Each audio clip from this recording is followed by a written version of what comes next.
and welcome to the Blue Valley District Stadium in Overland Park. Tonight's Hy-Vee High School game of the week. We've got EKL football as Blue Valley Northwest 2-0 on the year takes on 0-1 Blue Valley Southwest on a senior night for the Timberwolves. Hi everybody, Kevin Weick along with Mark Borichter. This is the Hy-Vee High School game of the week here on Spectrum Sports. Big story, Blue Valley Northwest off to that great start, 2-0. They've struggled the last few years, but a team they've struggled with is Blue Valley Southwest. They've lost 3 in a row, but the Timberwolves are coming off a bye. Weird season, Mark. Well, it has been a weird season, and Blue Valley Northwest is off to their best start in years, as you mentioned, Kevin, with big wins the opening week against Blue Valley and then Blue Valley West. And for Blue Valley Southwest, interesting year. They opened the week 1 against Blue Valley North with a loss. Didn't have to wait another week here because of the scheduling, because these Blue Valley schools can only play each other based on the protocols involved. So it's been a weird year for them. They're just anxious to get back to playing tonight. Time now for the Hy-Vee player profile, and let's start with the QBs, and we'll start with a very good baseball player, Mikey Pauley for Northwest. Well, Mikey Pauley's a big kid and can really spin it for Northwest. They're happy with the way he's progressed so far, completing 63% of his passes, 5 touchdowns on the year. We'll watch him throw it around the yard here tonight. And for Southwest, they've got a dual threat quarterback in Tanner Curry. Well, you mentioned Tanner Curry's a dual threat quarterback, completed just around 50% of his passes in week 1. With 2 touchdowns. And one thing he's got to watch, he had 2 fumbles in week 1 for them that really let that game get out of hand against Blue Valley North. He's got to protect it a little bit better tonight. Blue Valley Northwest taking on Blue Valley Southwest on a senior night. It's the Hy-Vee High School game of the week, and we're back with the opening kickoff right after this.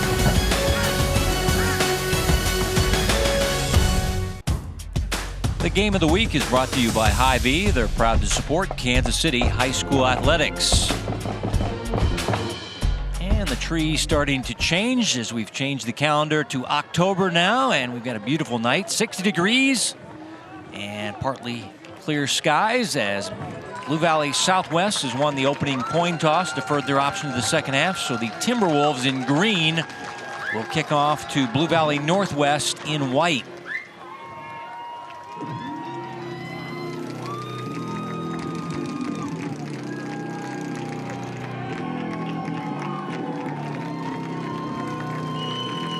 Mason Holton has it on the tee, one of the seniors honored tonight on senior night.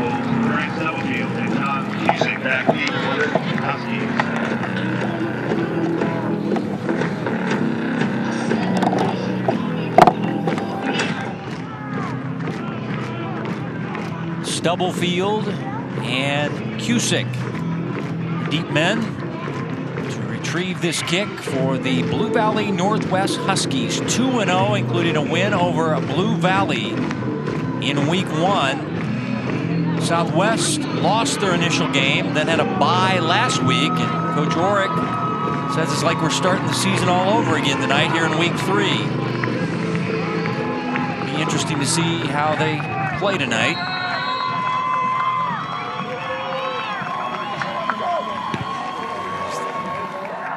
Is away. This will be Cusick with the muff, and Cusick won't get to the 15. Good coverage by the T-Wolves down the field as we get a look at Mikey Pauley. This guy's supposed to be a baseball star, headed to Nebraska to be a catcher, as we got a flag down before they spot the football. But this guy was supposed to go to Nebraska to play catcher and be a hitter, but all of a sudden this guy's become a very good high school quarterback, and maybe might want to play some college football as well. Well, he's been really efficient through the first 2 games for Blue Valley Northwest. You see it 24-38.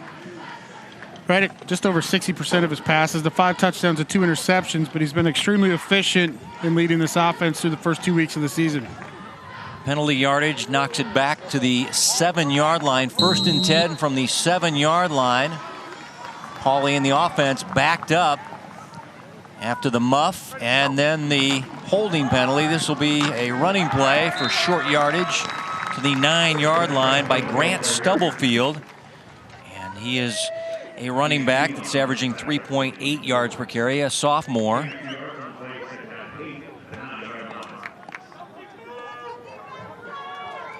Second down and long.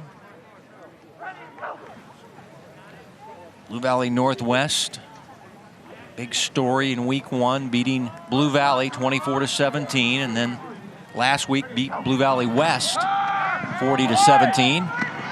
Ball out in the flat is caught, and then the receiver is engulfed and thrown backwards. Nice play there by Mason Roselle, the safety.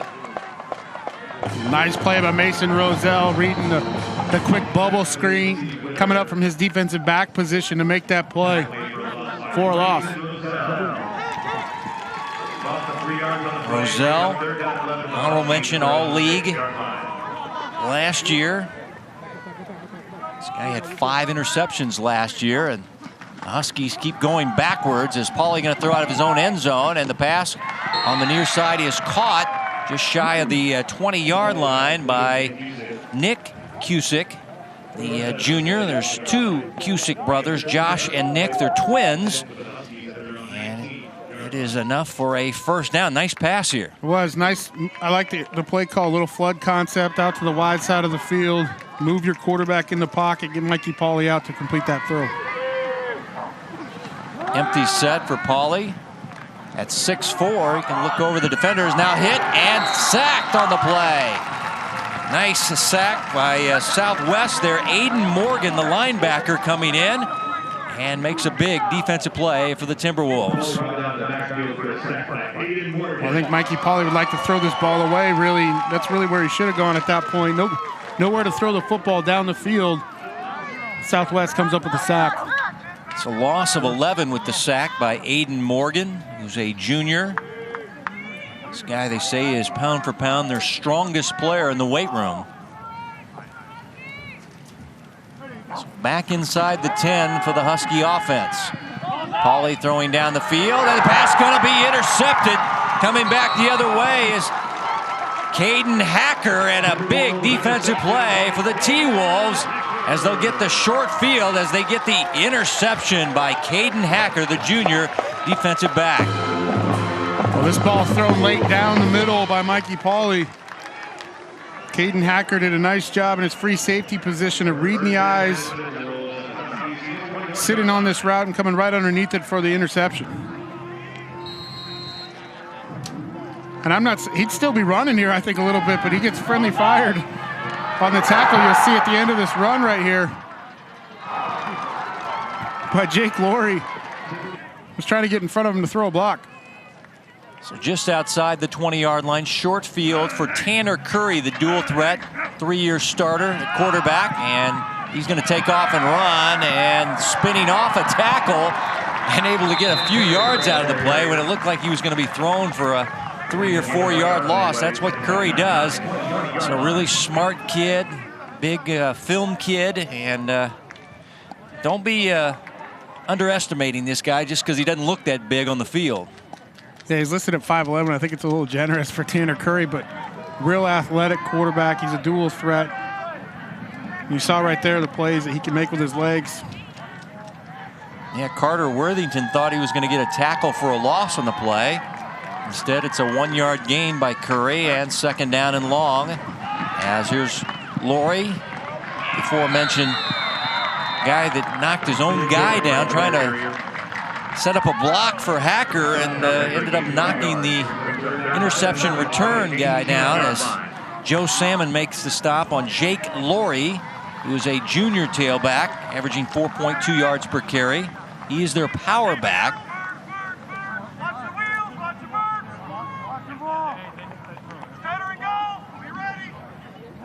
Now 3rd down and 7, trying to take advantage of an early interception are the T-Wolves as they're in the red zone, but facing a 3rd down and 7. Let's see our first pass of the game from Curry. Steps and throws down the field, and the pass is caught in the end zone. Touchdown! What an over-the-shoulder catch by the wide receiver that time. That is Tristan Everard, the senior, one of their top receivers. Hey, Mark Bo-Richter, you're a wide receiver. Assess this catch. This was a great catch by 15. Well, this was a great catch, and they had Zach Atkins, who's their big, tall wide receiver, and their leading receiver split out wide. Everett in the slot. And Atkins attracted a little bit of attention. This is a really good throw and an even better catch by Everett. And the PAT is blocked. It's no good as Jackson Garrett sent a low kick there, and Huskies able to get a hand on it. But Everhard with a tremendous catch on 3rd down and 7. Well, this is just a nice route on the corner. And I love how he goes up and gets this ball at the highest point and pulls that in. Good start on the first drive here for Blue Valley Southwest. Did a nice job of maintaining control as he hit the ground as well, Kevin, right there. This is their top wide receiver, his 2nd receiving touchdown catch of the year. This one goes for 18. It's a guy that had 5 receiving touchdowns last year. Tremendous baseball player. Well, if you're Southwest, Mark Boerichter, you get the early interception and you convert it into 6 points. You hit it on the head there, Kevin. Conversion of turnovers here in this game, I think, is going to be a big key. Southwest taking advantage of the mistake by Blue Valley Northwest here early in this game. Kick away. They'll try to get it across the 20, but again, Southwest doing a great job on special teams. And again, Northwest playing backed up. No holding penalties this time. Flint Ryder is the head coach of the Huskies in his 4th year. Former head coach at Heston, Kansas for 4 years. Went 36-9 there. He's also been a Chiefs Coach of the Week after they beat Blue Valley in Week 1, 24-17. So at the 19-yard line, 1st and 10. Here's Pauly, who can run it. And he's stepping to the outside, and good pursuit there. As making the stop there was Everhard, who just caught the touchdown pass. He plays some secondary for this T-Wolf team, and he's a very good defender as well. Only a gain of 1, 2nd down and 9.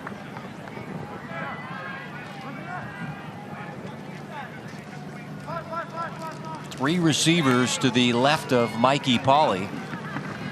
Instead, they'll go with Stubblefield on the ground, and the T-Wolves clog it up.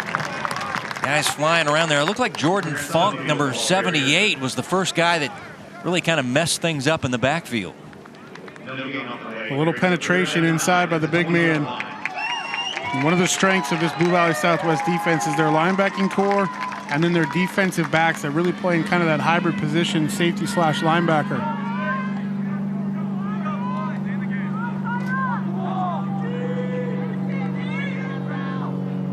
Pauly on 3rd down and long.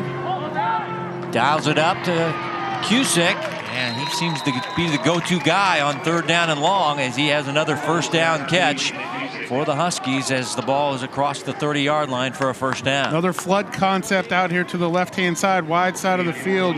Mikey Pauly does a nice job of letting his underneath flat routes clear the coverage out. Cusick able to get past the sticks for the 1st down. 14 yards on the reception and a 1st down. Huskies getting out of the shadow of their own goalpost. An early interception deep in their own territory that cost them 6 points as they trail 6-0. Pauly keeping it. And hit hard on the play as that was Ian Keelan, their linebacker. Number 13 there. He was their top tackler in Week 1 with 14. This guy's a big hitter as an inside linebacker. As I mentioned before, their strength, these guys can really run. They like to play downhill, and you saw it right there. Forcing the read for Pauly to pull that football. Keelan had 86 total tackles last year and off to a fast start with 14 in Week 1. Pass is caught. This is Stephen Witter. He got the ball stripped, fumbled and covered up by Blue Valley Southwest.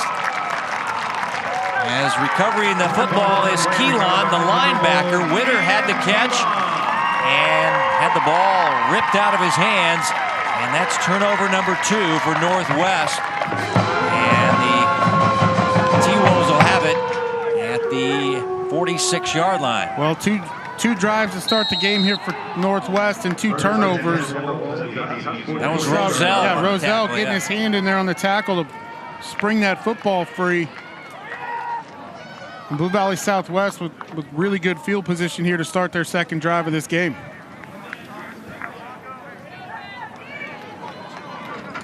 Scrimmaging at the 46-yard line, and now a player coming in late, and that will prompt a timeout by Coach Orrick. Anthony Orrick is the head coach in his 6th year, former head coach at Spring Hill from 2009 to 2014. But he's a Blue Valley guy. He graduated from Blue Valley High School, played for Coach Rampy in the mid-90s. Played college football at Fort Hays State, teaches PE. But you saw Cuo, the running back, jogging on late. Well, it's a substitution after a turnover like this, Kevin, that drives head coaches and coaches crazy, because you've really got to waste a timeout just because you don't have all the personnel on the field at that moment, and you're not in a position to really sub an offensive guys in and out. It's right after a possession, so mistake there by Blue Valley Southwest having to burn the timeout.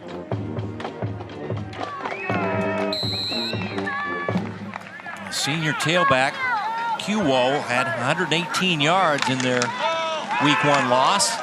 He's kind of explosive, and there's a nice run. He's looking about 5 yards on the first down run. Junior Cuo, senior, averaging 14.8 yards per carry. A real strong lower body on Cuo.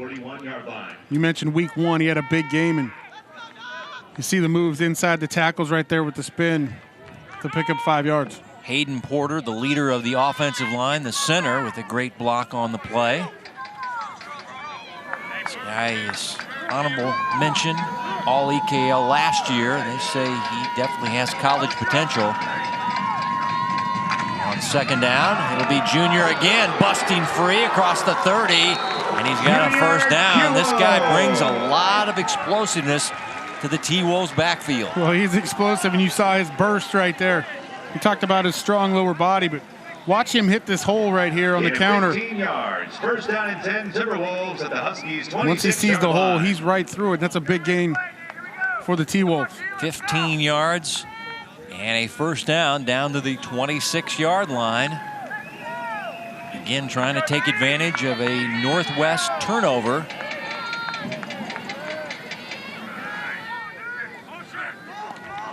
Tanner Curry going to run it from the quarterback spot and breaks free.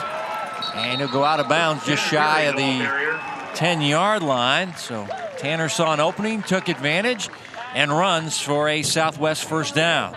This is a nice cut outside, but watch the work here by the offensive line on the blocks to the outside right there to seal the edge. Great job of blocking up front. Michael Ernie right there, the tight end, pulling around, sealing the edge, and springing Tanner Curry for the first down. 14 yards on the gain. So right now the T-Wolves getting chunks running the football against Blue Valley Northwest. Curry going to throw and into the end zone. The pass is off the hands of the receiver, incomplete. That was Zach Atkins, the junior wide receiver, and looked a little frustrated, like he thought he should have had that one. Well, T-Wolves trying to take advantage of the size difference on the outside. Zach Atkins, 6'3", 6'4", throwing this one up for grabs. And let's look. That's a ball I think he knows he probably should have caught. Defensive back's hand was in there, but that went right off of Zach Atkins' hands.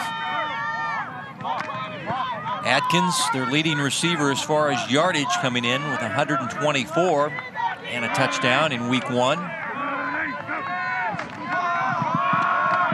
Junior fighting his way inside the 10 near the 9-yard line, a gain of about 3.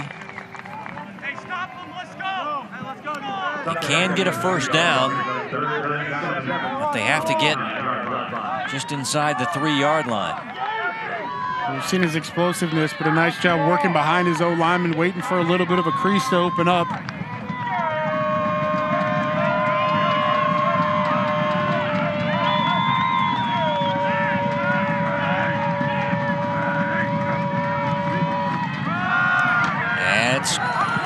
be a touchdown for Blue Valley Southwest. And Junior Cuo, the senior, 171 pounds. Really, Mark Bo-Richter, the star of that drive, and he just brought an extra boost from the backfield with the team in green. Well, he certainly did, and this was, I like this play call by Blue Valley Southwest. They packed it in, tied a little bit more of a power formation that we've seen really from him here on the two opening drives. You can put the ball in the hands of your running back. Good blocking up front. And the extra point this time is good, and Junior all fired up coming off the field. Well, I mean, when you average 14.8 yards per carry in week 1, you know you're going to get some totes in week 3 after a bye, and this is a good run here. It is. They're pulling a couple of offensive linemen. You see big number 60, Hayden Porter, doing work up front. As the center right there, really with the block that was the key block to spring Cuo into the end zone. Well, 2 turnovers, 2 touchdowns for Blue Valley Southwest, taking advantage on the 9-yard TD run by Junior Cuo. His second rushing touchdown of the season.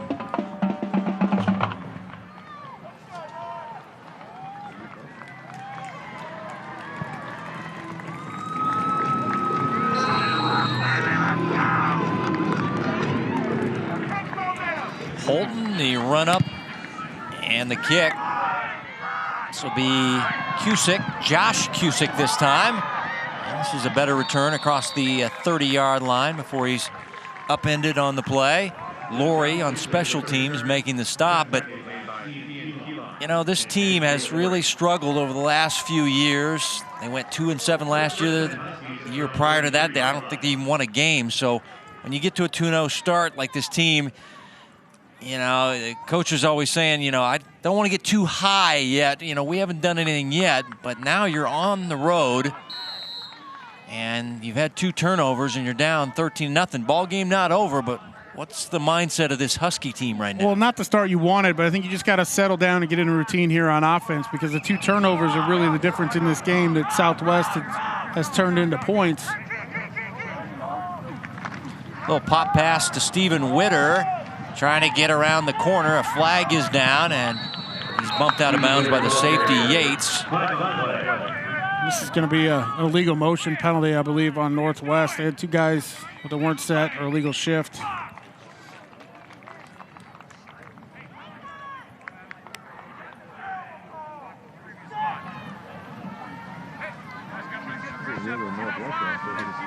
Well, the penalty flag has hurt the Huskies in their own territory. In the opening kickoff, they got a holding penalty that backed them up.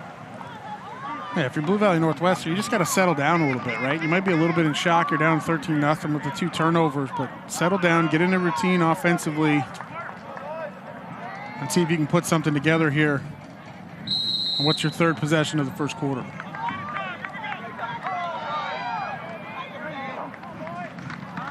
First down and long for Pauly. Pass time, and his pass is deflected and nearly intercepted on the rebound. Roselle nearly scooped that one off the turf, but it falls incomplete. 2nd down and 15. Well, a lot of time for Mikey Pauly to throw the football here. Just a little bit behind his wide receiver, and almost another turnover on the deflected ball. That time Mason Roselle just unable to come up with it. But the pass definitely behind the intended target. Pauly can get into a groove, hit as he throws, and the pass incomplete. Now the receiver looked like he was blocking down the field, Josh Cusick, so I don't know if he was on the same page as Mikey Pauly. Oh, Cal Kilgore coming off the edge from his defensive back position right here. You're going to see him, number 14, provides the pressure, and I think this ball gets thrown just affected, the flight of the ball affected just a little bit by that hit by Cal Kilgore.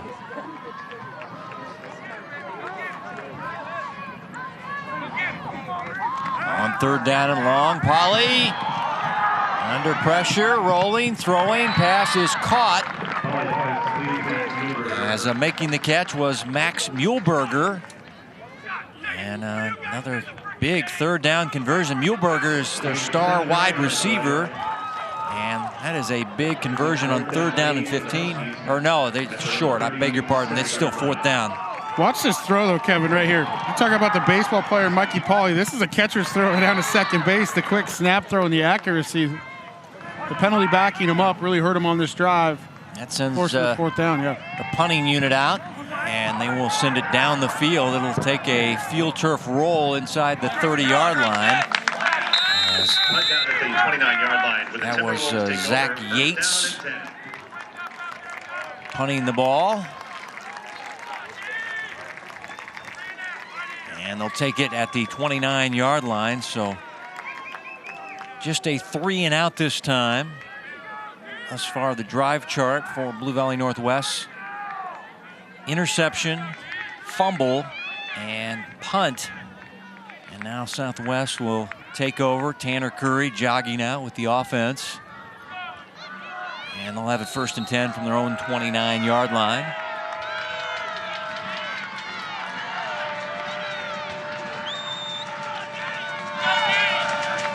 Huo in the backfield.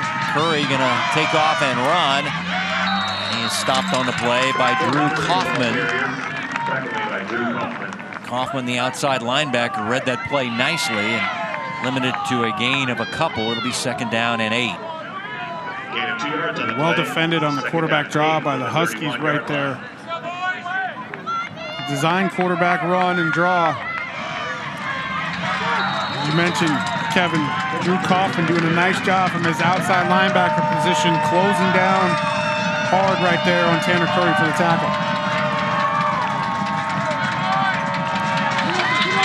Curry out to Everard. Tristan spinning his way across the 35. He has the receiving touchdown in the game for the Timberwolves. Nice run after the catch, leaving him 3rd down and short. A little look screen, little snap screen, whatever you want to call it, out to the outside. Everard. Good pursuit by Blue Valley Northwest to force this 3rd down and short.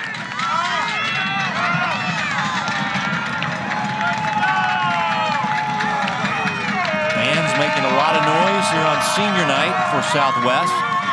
Curry, a little flip pass, and it's Ernie, the tight end, with running room across midfield. And that'll be a 1st down. So we've seen Michael Ernie as a blocking tight end, showing the hands and the run after the catch ability. I love the play call here. This reminds me of stuff the Kansas City Chiefs do, sneaking your tight end out of the backfield right there. He's been a blocking tight end all game so far in their first 3 possessions. Did a nice job of making it look like run action, then just slipping out into the flat.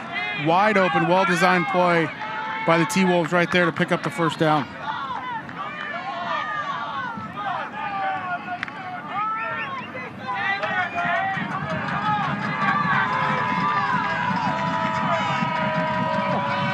Empty set. Curry flushed. Throwing on the run. Everard the catch and immediately hit. Yes. Big hit there by Carson Rocky, the outside backer. But Everhard holds on, but he paid the price here on this one. Well, he did pay the price, and Everhard really broke off his route. He was on a vertical route, saw Tanner Curry was in a little bit of trouble, broke off his route, came back. But Carson Rocky really made him pay for it. 9 yards on the catch by Tristan Everard. One of the seniors honored tonight on senior night for the Timberwolves. And the quarterback going nowhere as he is grabbed and thrown down. And that is Leo Clennon, the defensive end. And he is their big-time player at defensive end. And they love the potential of number 21. Yeah, you see Clennon right there just on the inside move, beating the tackle to the inside and really shutting down that design quarterback draw. It's a nice play right there by Clennon. we see green. That's all we've seen in the first quarter. A couple of turnovers by Blue Valley and Northwest, converted into points, 13 in all. At the end of one, T-Wolves leading the Huskies on the High-V High School Game of the Week.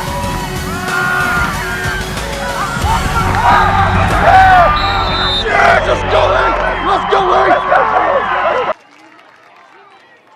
Kevin Wyke and Mark Boerichter back on the High-V High School Game of the Week, along with our great Spectrum Sports crew. And we are ready for play in the second quarter. EKL football in 2020, and oh my! Junior got taken down hard there, as that was Drew Ranello, and also there Joe Salmon. 24 and 26 combined, and through the T-Wolf running back for a loss. It'll be 4th down and 5. With great close right here by the inside linebackers of Ranello and Salmon. Reading that all the way, playing aggressively downhill, and meeting Cubo in the hole. 4th down, and the punting unit out. And Everard takes the long snap, and then we get a timeout prior. So that's the second timeout taken by the Timberwolves. Did they have a change of heart? Do they want to go for it here on 4th down and 5? I don't necessarily think so. I think they tried this off-balance type formation, right? Their entire punt team was on the left-hand side of the center, making the center eligible, hoping they were possibly going to get a look that they liked to potentially fake it or run something, but Coach Orrick and the play clock going down went ahead and called timeout, and maybe he didn't like the look they were getting in terms of possible protection as well, to make sure that they're all on the same page. Next week, Missouri Class 3 action for you as Maryville comes back to Kansas City to take on Lincoln Prep next Friday, October 9th at 6 p.m. Back here at the Blue Valley District Stadium, as we just went through some technical difficulties, and the last time we were chatting, it was a timeout for Southwest, a short punt down the field, converted into a touchdown for Blue Valley Northwest, as Mikey Pauley hit on a 52-yard touchdown pass to Max Muehlberger, and the extra point was good. So we got a new ball game, 13-7, and after the kick inside the 20, scrimmaging is Blue Valley Southwest. And after a tackle for a loss, all of a sudden the momentum seems to be with the team in white right now, Mark. Well, after some technical difficulties, all of a sudden the Huskies are back in it here. Well, they are. Blue Valley Southwest didn't have a very good punt, and Max Muehlberger got loose in the secondary on a wheel route. The Southwest coverage lost him, and that's why we're sitting here at 13-7 right now. Sliding catch is not made at the 30-yard line by Atkins, as it hit his hands, but it popped out, and it's going to be 3rd down and long. But all of a sudden, the Huskies are feeling really frisky right now. They feel like they've got things going in the right direction. Well, really, when you look at it, too, their first quarter was about as miserable a start to this game as they could have had, with the 2 turnovers and a 3-and-out. And those 2 turnovers led to the 13 points for the Blue Valley Southwest Timberwolves. With that touchdown throw by the Huskies, they're back in this, Kevin, as you mentioned, forcing a 3rd and long here. Curry stepping up, and he is going to be taken down shy of the 20-yard line.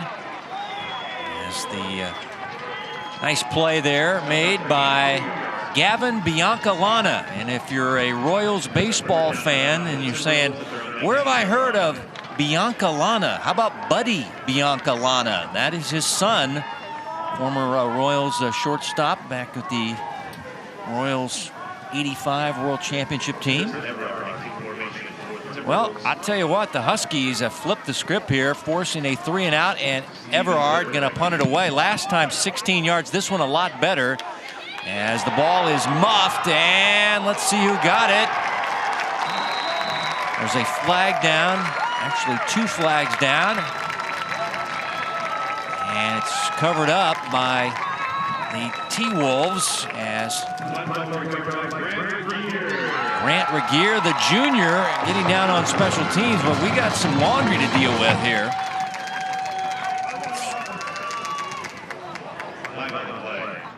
And it's going to be on Southwest.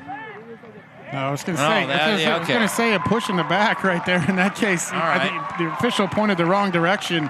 Yeah, Lou Van Horn signaled the wrong direction, and now the third turnover of the game recorded for Blue Valley Northwest is Regier explaining how he recovered that fumble to his teammates there in the huddle.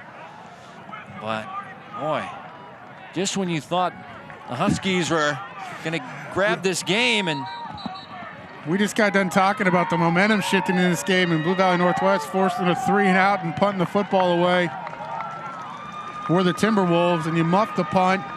And that ball went through about 3 different guys' hands throughout the course of it and almost changed possession about 3 different times as there were bodies flying all over the place. But Blue Valley Southwest able to come up with a recovery. And just like that, that's basically just like a huge pass play. They're now in the Husky territory. yeah, 1st and 10 from the 40-yard line, plus side. Curry will spin it out to the right. Everhard gets a nice block, and he runs down. And he'll go out of bounds at the 34-yard line. It'll be a 6-yard gain for Everhard. And Everhard has a touchdown catch. He had the first score of the ball game as it went for an 18-yard reception.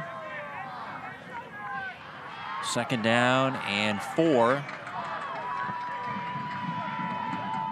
Curry going empty, has 4 receivers in the pattern. Pass is tall, and going up the ladder and making a nice catch is Zach Atkins, who's had a tough night with a couple of drops, and makes a tremendous body control catch here, Mark Bo-Richter. Well, he does, just on the quick out to the wide side of the field, and Tanner Curry throws this ball up high.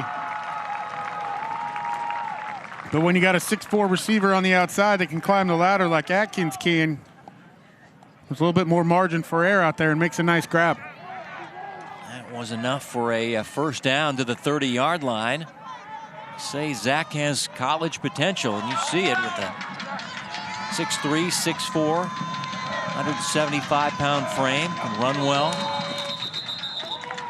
And whistles and flags down prior to the snap. And Curry will be called for a delay of game.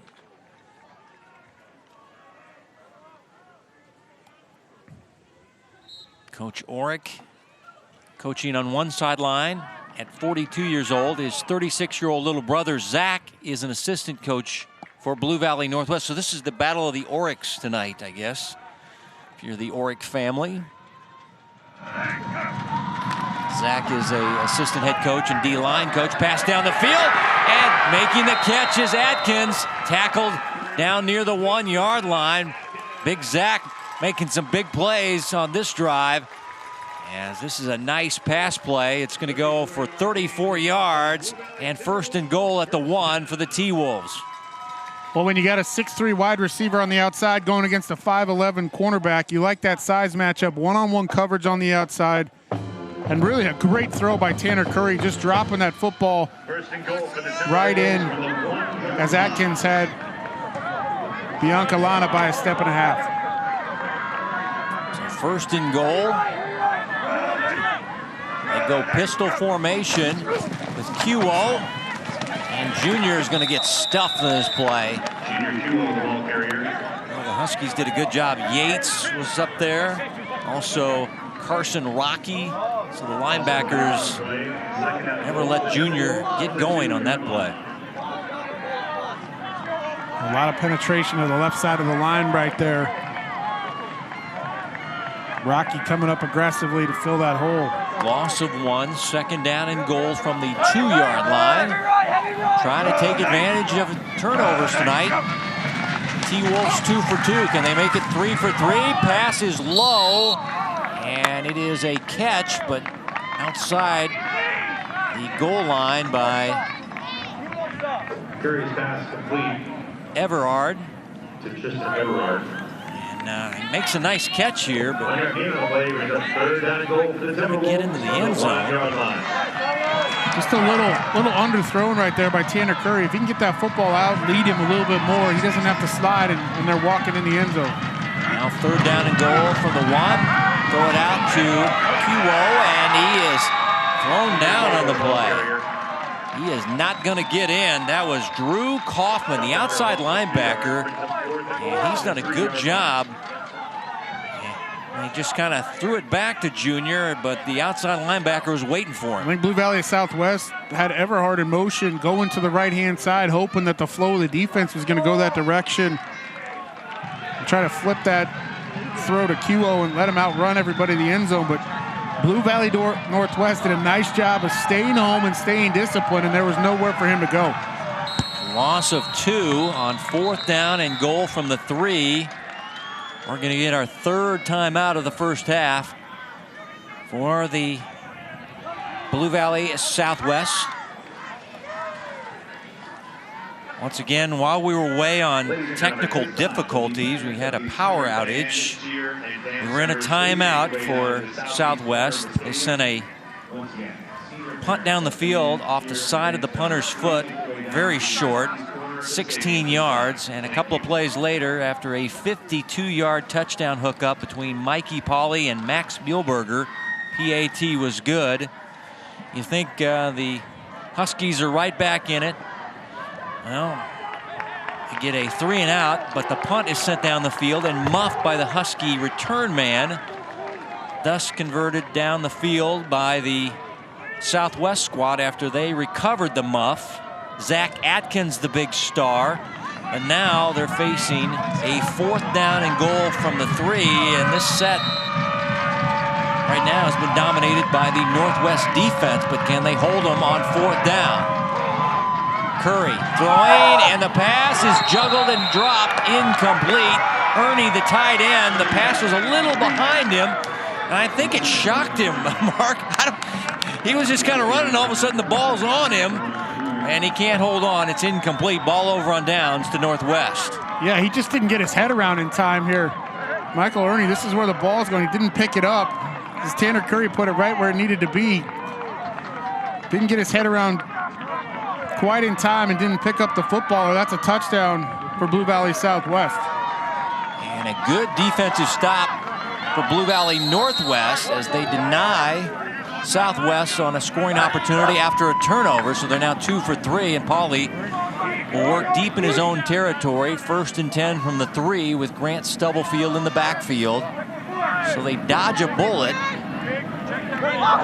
Still down by 6. Pauley just going to try to run it out, try to get some room, and it's a nice run as he's able to get it out just across the 10-yard line by number 10, Mikey Pauley, quarterback for the Huskies. He's averaging 4.1 yards per carry. Well, I like this play call for Blue Valley Northwest. Get yourself a little bit of breathing room. It's a high percentage quarterback design run. You're second and short, but more importantly, you've got yourself a little bit of breathing room because you've been backed up near your end zone. Second down and short. Quarterback passing and has the first down across the 16-yard line. And that was Stephen Witter. Witter is one of their top receivers, coming in with 11 catches for 210 yards and 2 touchdowns.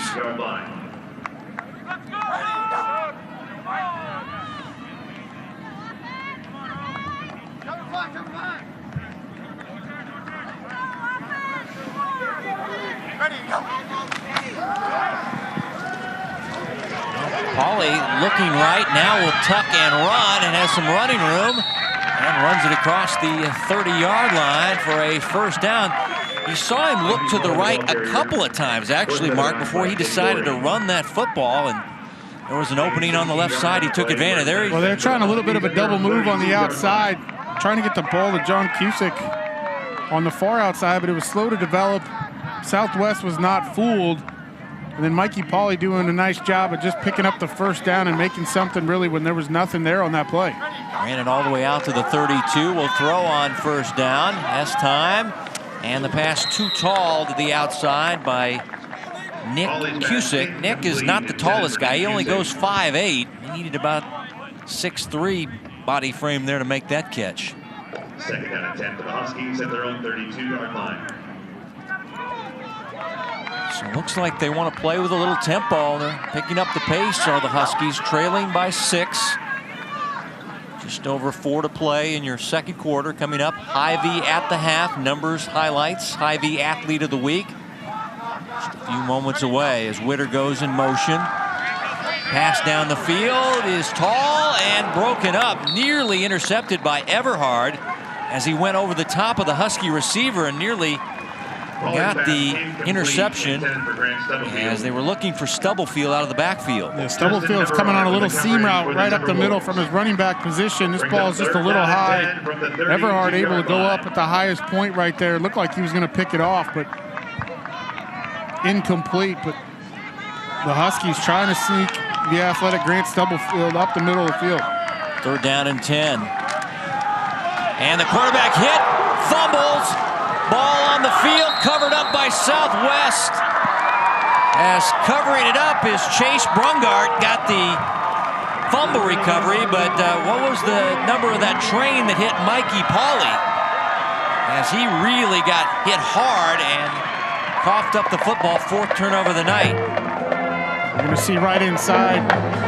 It's number 33, Jake Laurie, coming from his linebacker position on the blitz. He was the train, Kevin, that hit Mikey Pauley, and can't really fault Mikey Pauley on that play. That was a big hit to jar that football loose. And Brunghart is right there to recover it. And just like that, Southwest has an opportunity again here right before the half to potentially stick a ball in the end zone. Laurie, the junior linebacker, jarring it free. The junior defensive end, Chase Brungart, recovering it. So, junior class strong at Southwest, as here is Huo. As he's able to get it inside the 15 near the 14. And nice gain on first down.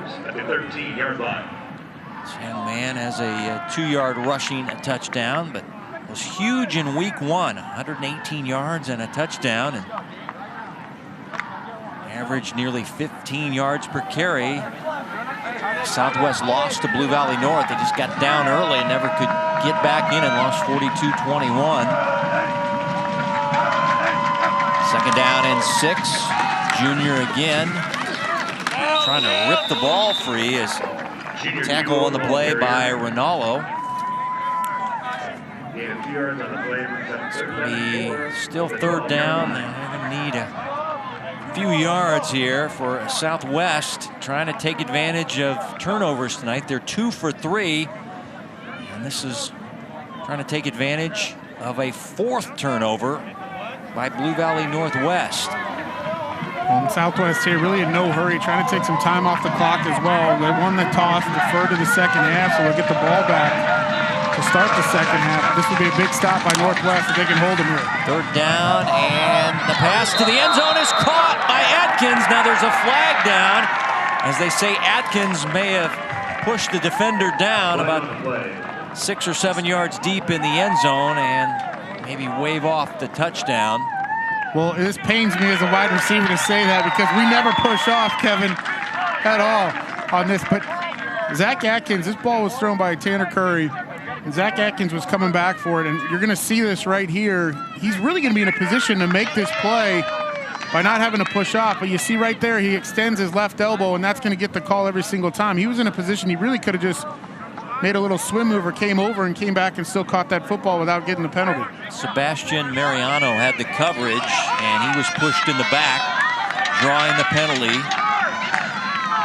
But that's a huge penalty. Not only does it take points off the board for Southwest, but it backs you up now to the 27-yard line here, making it 3rd and long. Yeah, 3rd down and 19. It was just 3rd down and short the play before.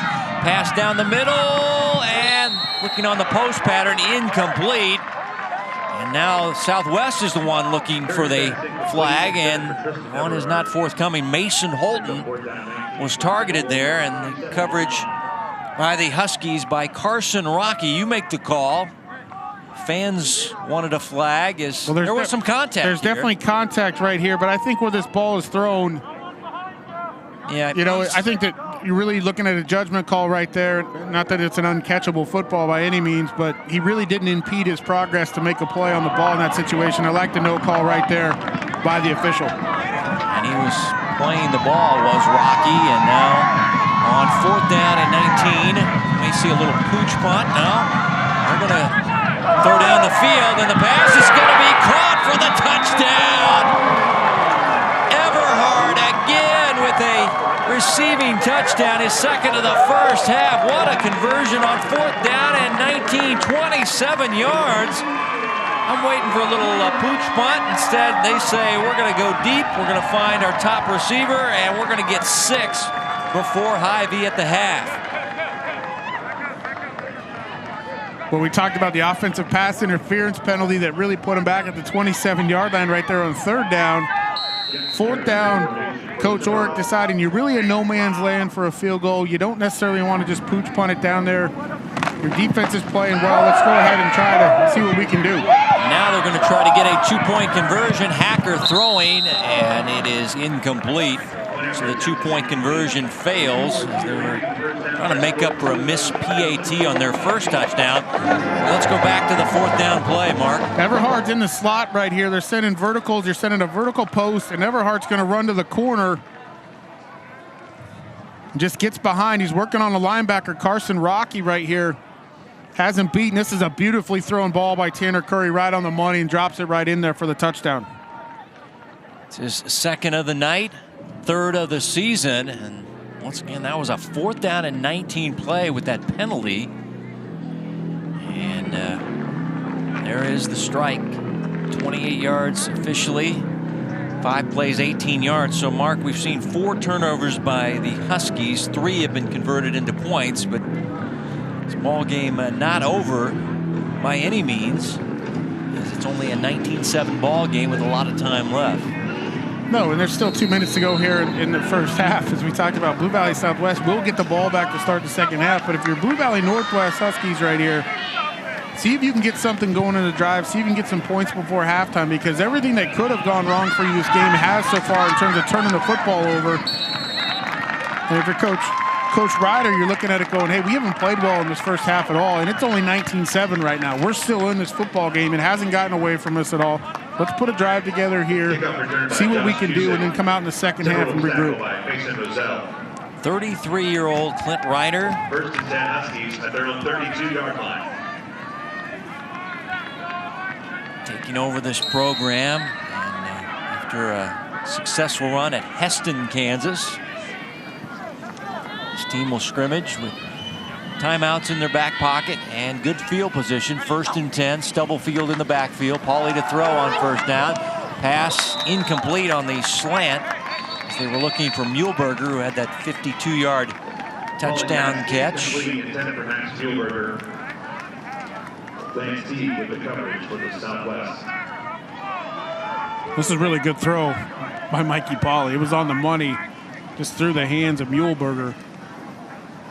As Lance Teague from his corner position playing off coverage was really driving hard, but that would have been a 1st down for Northwest had they completed it.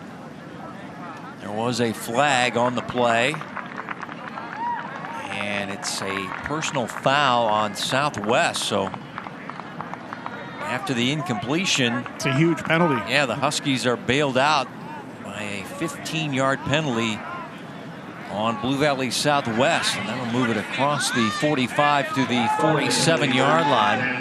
1st and 10. Still plenty of time. All 3 timeouts for the Huskies. And now a penalty flag on Blue Valley Northwest. Stubblefield moved in the backfield right there, got over his toes, and they weren't really ready to snap the football yet. He could have kind of rolled like he was going to go in motion and then come back and might have got away with it right there, but we're a 5-yard penalty for Northwest. Quick pass and a big hit delivered there by Lance Teague. Wow, that was a hard hit by the linebacker Lance Teague after a gain of 4 on the pass reception for the Huskies to the 46-yard line. But man, you heard the pads popping on that play. Now a pass again. The receiver is a leveled hard, and guess who it was? Teague again. It's all about number 4 in green as he is lighting up these Husky receivers. The Southwest right now, the last 2 plays, has played a little bit of a cloud coverage where the corner on the outside, that happened to be Lance Teague, is responsible for the flat. And Northwest is running a quick out, and he's reading it and closing on the football. This is 2 plays in a row now that he's read it aggressively and come to make the play from his corner position. And Stephen Witter shaken up after that hard hit by Teague, as went to the sidelines, and hopefully he gets better, but he's been hunched over, the trainer in his shadow there, trying to get him straightened out as Teague is blowing people up all over Johnson County. When as a receiver you're catching that ball right there, in this case it was incomplete, but you really have no chance and you're exposed because you're trying to catch the football. Your arms are out there. Those are the ones that hurt in the rib shot, in the rib areas. Knock the wind out of you. In our first time out for Northwest, they still have 2 left, but they're trying to recover physically and convert on a 3rd down and 11. As Lance Teague, he's a returning starter. He's a senior, and these receivers aren't the biggest guys in the world. Muehlberger's a fairly big wide receiver. The rest of these, the Cusick twins and Witter, are not the biggest guys in the world, and they're paying the price right now. 3rd down and 11 after the timeout, spotted at the 46. Huskies own. This will be a big conversion for Mikey Pauley in the offense, and the catch is made, and it is a 1st down. Muehlberger climbing the ladder makes a nice catch inside the 40. And that's a big 3rd down conversion. This is a great route by Max Muehlberger on the outside, pushing the vertical stem of his route, coming back on the comeback to the outside, and you saw right there working on Lance Teague, who just made those big hits, but he actually slipped because of the pressure that Muehlberger put on the vertical stem. 16 and a 1st down, and Pauley standing tall, pass incomplete, and I think Teague this time was a little bit early on the intended target. He was saying, I've lit up 2 receiver. Let me go for a 3rd one. This time a little early, though, I think, Mark. Yeah, Lance Teague read this route like he has the last couple and got there a little bit early. And I think it almost surprised him that Mikey Pauley's going to throw this football out here, because he's already driving on this route, and he's right there just a tad early. I think from a defensive standpoint, you'd like to see him just come around with his arm and just try to knock that football down. But that's a big pass interference penalty. It's 15 yards up now for Blue Valley Northwest on the edge of the red zone. Jay-Sean White was the target, and he drew the penalty yardage. And Huskies trying to get some big points before halftime. Ivy at the half coming your way. And we'll get a 2nd timeout for Blue Valley Northwest.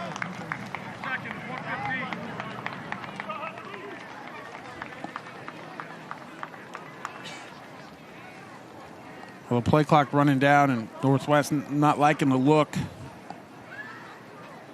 in their play right there, but the clock was stopped because of the defensive penalty. So kind of I don't want to necessarily call it a wasted timeout, but a timeout you probably don't want to necessarily take that you'd like to still have in your pocket here with 1:15 to go in the first half. This is a spread offense. Clint Ryder is the head coach, but he's also the offensive coordinator. He's an aggressive play caller. Passing about 60% of the time. They've had 9 TDs this year, pretty balanced. 5 via the pass, 4 via the run.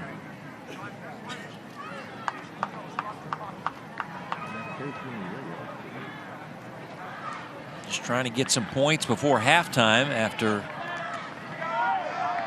when you get the stat sheet at halftime and you see 4 turnovers by Blue Valley Northwest, you'd think they'd be down by more. They could get right back in this ball game after really shooting themselves in the foot with the 4 first-half turnovers. Pauly step up and run, and hit hard by Keelan, the linebacker, from behind. It's a nice run on first down. It's going to be second down and a short situation for Pauly. Second and, let's call it 3. Michael Ernie here on the outside, making Mikey Pauly have to step up in the pocket. Now going to float one to the end zone, and the pass is caught for a touchdown. What a catch. That is Max Muehlberger's second of the night, and he really tight-roped the sideline and make a heck of a catch. 16 yards for 6. And Max Muehlberger now, Mark Boerichter, has 2 first-half receiving touchdowns, 4 for the year. Well, this is a tremendous catch by Muehlberger in the corner of the end zone, because Mikey Pauly just kind of threw this one on a 50-50 ball up for grabs because the coverage was there, but Muehlberger did a great job. Extra point good by Bianca Lana, but Muehlberger having a heck of a second quarter. As you take a look at this catch, as we got a flag on the defense, the PAT was good, but we might have a second personal foul call coming up on Blue Valley Southwest, as Lou Van Horn explaining it to Coach Orick.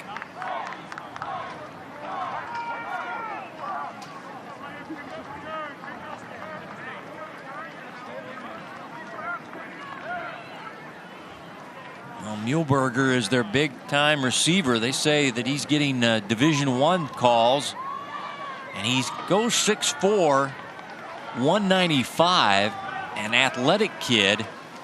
And he shows it on this last touchdown catch. As the official still sorting out the personal foul on Southwest.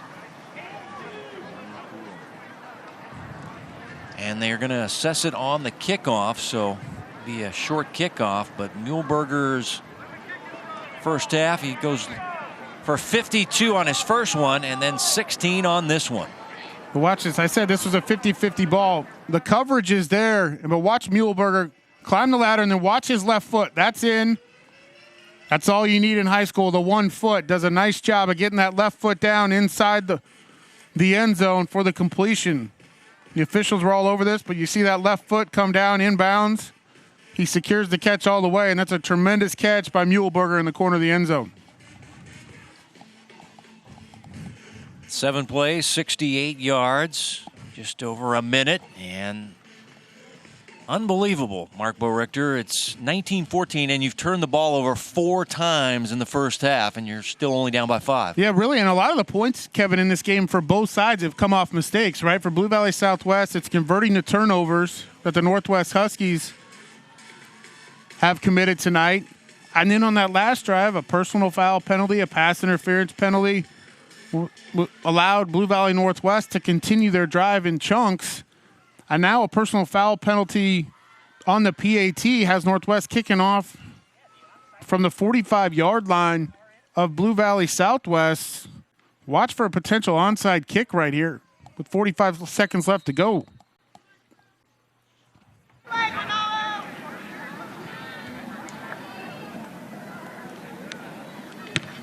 And they squib it down the field. It's muffed, and the return man has a knee down, and that is Kickoff recovered by Southwest Ian Keelan. Keelan, the linebacker, and I think he wanted to return that one, but unfortunately had his knee down after the muff. First down and 10 at their own 13-yard line. And they'll take over inside the 15-yard line.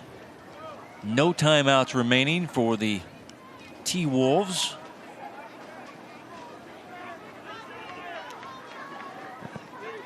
Curry and the offense jogging out.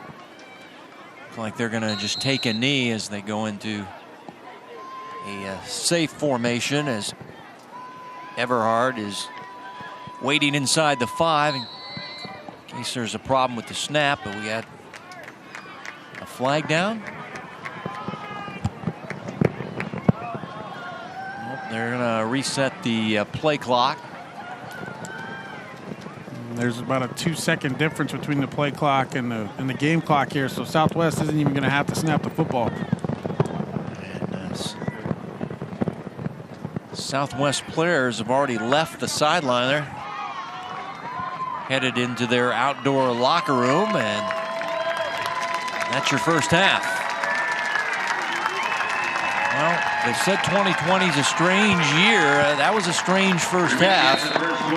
And if you're Blue Valley Northwest, you got to think, you know what? We had 4 turnovers, and we're still only down by 5 points, and we're still in this ball game. Normally, you have 4 turnovers for a whole game. The math says you're going to lose, but still anybody's game right now, Mark. Well, it certainly is. And Blue Valley Southwest, you have to give them credit for converting those turnovers into points. But if you're Coach Clint Ryder for the Blue Valley Northwest Huskies, you go into this halftime feeling good. You score right before half, get some points back on the board. As you mentioned, Kevin, make it a 5-point ball game and sit there and tell your team, hey, we did everything wrong in the first half, right? If you're Northwest, we turned the football over. We really didn't get anything going offensively outside of taking advantage of some of the mistakes and penalties that Blue Valley Southwest had. But now you've got yourself back in striking distance with a 5-point ball game here at halftime.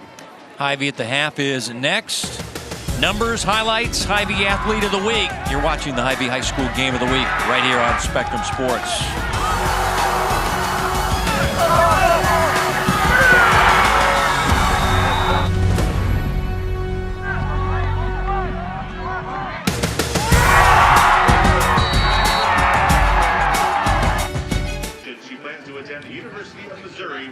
Senior night festivities going on here at the Blue Valley District Stadium in Overland Park for the Timberwolves, Blue Valley Southwest, as members of the band being honored with their parents.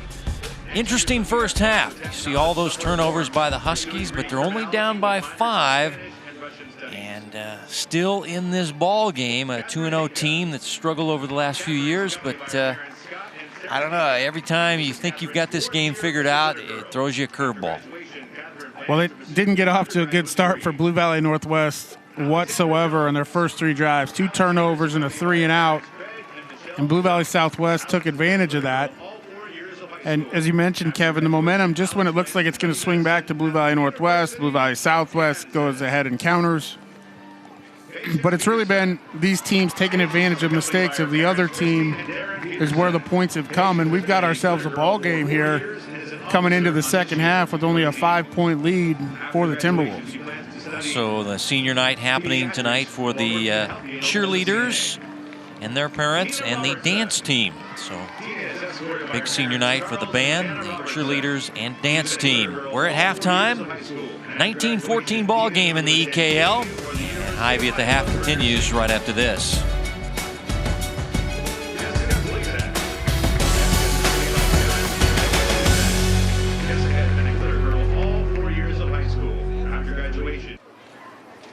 Week 3 in Kansas, and 19-14 is your lead for Blue Valley Southwest over Blue Valley Northwest. And time to bring you the Hy-Vee first half highlights in this one. Mark Boerichter, take charge. Well, as we mentioned, it's been a game of mistakes, or if you want to look at it, making plays, and turnover started with Caden Hacker, the first interception that led to this touchdown to Everard on the corner route, making it 6-0, and the PAT was blocked, Kevin. Then the next possession for Blue Valley Northwest, they complete the pass, cough up the football, and it leads to this touchdown run by Junior Pulo. Just like that, it's 13-0 Blue Valley Southwest in the first quarter. And then this sack and fumble right here. This is actually where Blue Valley West stalled out a little bit, but on the 4th down, to Tristan Everard again on the corner route. And Max Muehlberger earlier, we had technical difficulties with a big touchdown catch, but Blue Valley Northwest, right at the end of the first half, drove down, took advantage of some penalties by Blue Valley Southwest, and Muehlberger climbing the ladder in the corner of the end zone, and that's where we stand right now at 19-14. So if you're Blue Valley Northwest, you're going to be kicking off. Southwest won the coin toss and said, we're going to take it in the second half. You're looking for a big 3 and out, aren't you? Yeah, I think you want to get a good stop. Build off the momentum, what you had right there, scoring with about 40 seconds to go in the first half. Again, you're only down 5 still in this ball game. We're going to have a wild second half, Kevin, if the first half was any precursor to what we're going to see here. From that standpoint, a lot of plays on both sides that teams want to have back from mistakes, but both teams capitalized on those mistakes and made the other team pay as well. So, yeah, if you're Blue Valley Northwest, nothing went right for you really in the first half in terms of your execution of what really you started this season with the 2 straight wins. And for Blue Valley Southwest, who hasn't played in about a week and a half because they opened the season on a Thursday night, week 1, they got to be happy with the way they came out and played here, though, in the first half and getting an early lead. Mikey Pauley getting warmed up for the second half. You're watching the Hy-Vee High School Game of the Week right here on Spectrum Sports.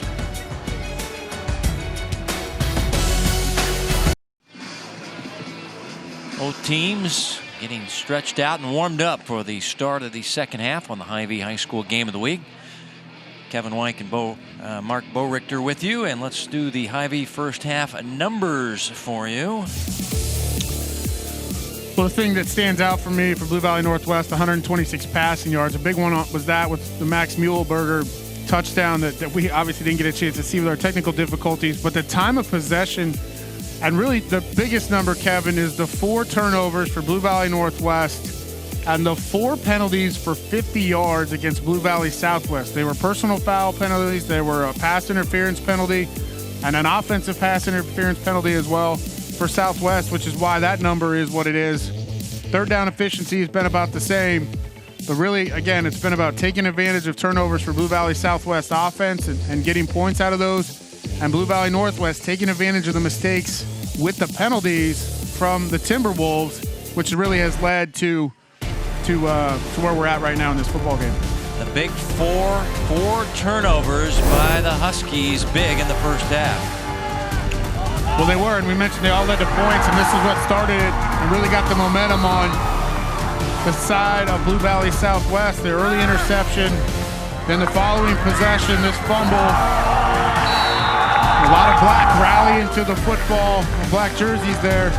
And then this big hit, Mikey Pauley didn't stand a chance, really, with Jake Flory coming on the blitz. Really, and those are the 4 turnovers as you look at it for that Blue Valley Southwest has been able to take advantage of. They were able to convert 3 touchdowns out of the 4, as they got a couple of receiving touchdowns by Everard and a rushing touchdown by Qwo. So the big receivers, we've got on one side you got Tristan Everard, and on the northwest side Max Muehlberger. As teams huddle around their respective coaches as we get ready for the third quarter. I got to tell you, as a former wide receiver, I've been loving watching the receivers play tonight because they've really been making a lot of plays on both sides, and 2 big wide receivers on the outside with great ability and good speed, but really going up and climbing the ladder and making acrobatic catches. Those 2 receivers, Everard, now with 3 receiving touchdowns on the year, and there's Tanner Curry and a couple of touchdown passes in the first half. Now on the season, he has 4 passing touchdowns and still no INTs. 3-year starter.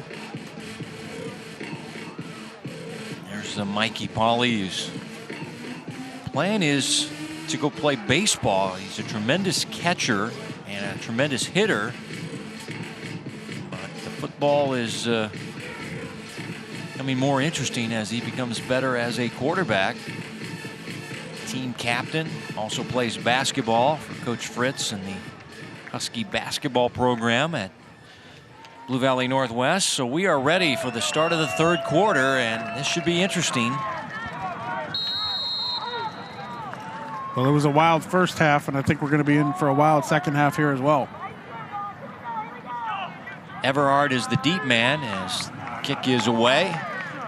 This will be Everard, the 9-yard line on the return, and he'll get it out to the 25-yard line. 16 yards on the return. Isaiah Smith with the special team stop. Tanner Curry and the offense coming out. We'll have it 1st and 10 from the 25-yard line.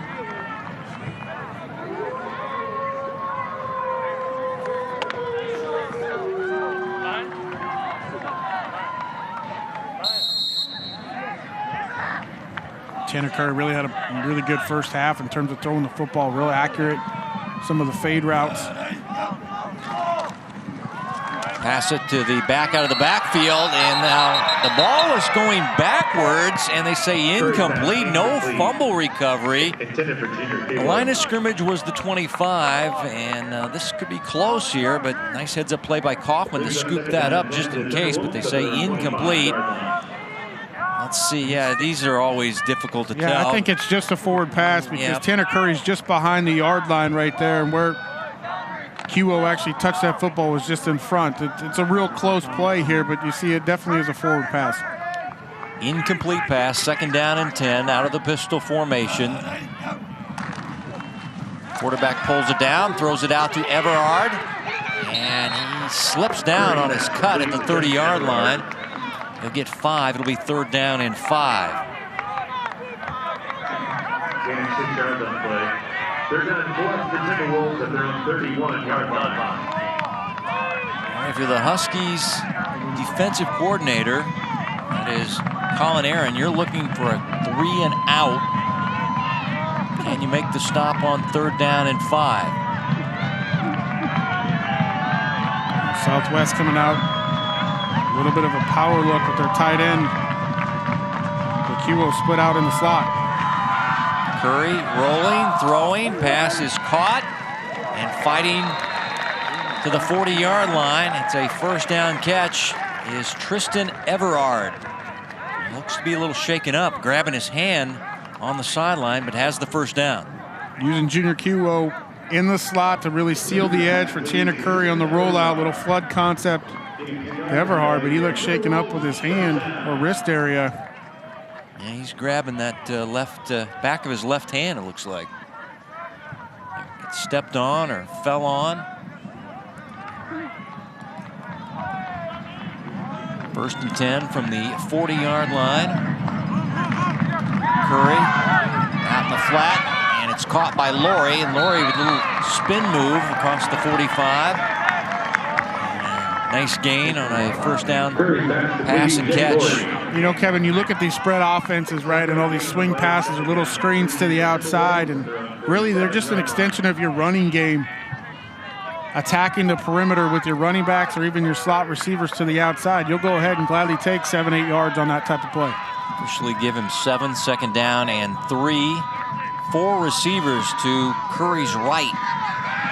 And he'll go left with it down the field, and the pass too long for Atkins. Coverage by Mariano was good. And it'll be 3rd down and short. Little miscommunication as Atkins came inside the corner on the coverage and was expecting that football to be thrown on his inside shoulder, and Tanner Curry threw it over his outside shoulder as he was getting pressure in his face. They say the junior cornerback Mariano, number 9. And they're shut down corners, and he's got a tough assignment. Now another 3rd down. Chance to get the ball back if you're Blue Valley Northwest. Rolling, throwing, pass is caught by Tyler Massey, and he's short of the 1st down. Now it's decision time for the T-Wolves, as it's going to be it's like a 4th down, and let's see, officially they're going to spot it just over a yard.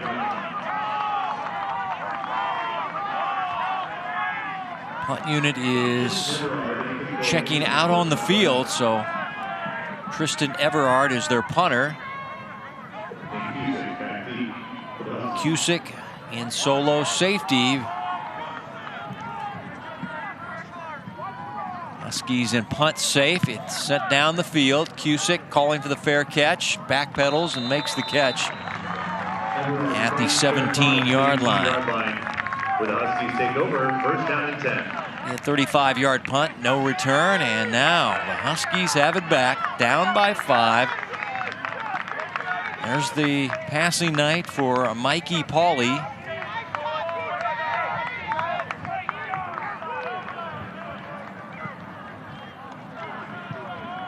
Completing just over 50% of his passes here in the first half.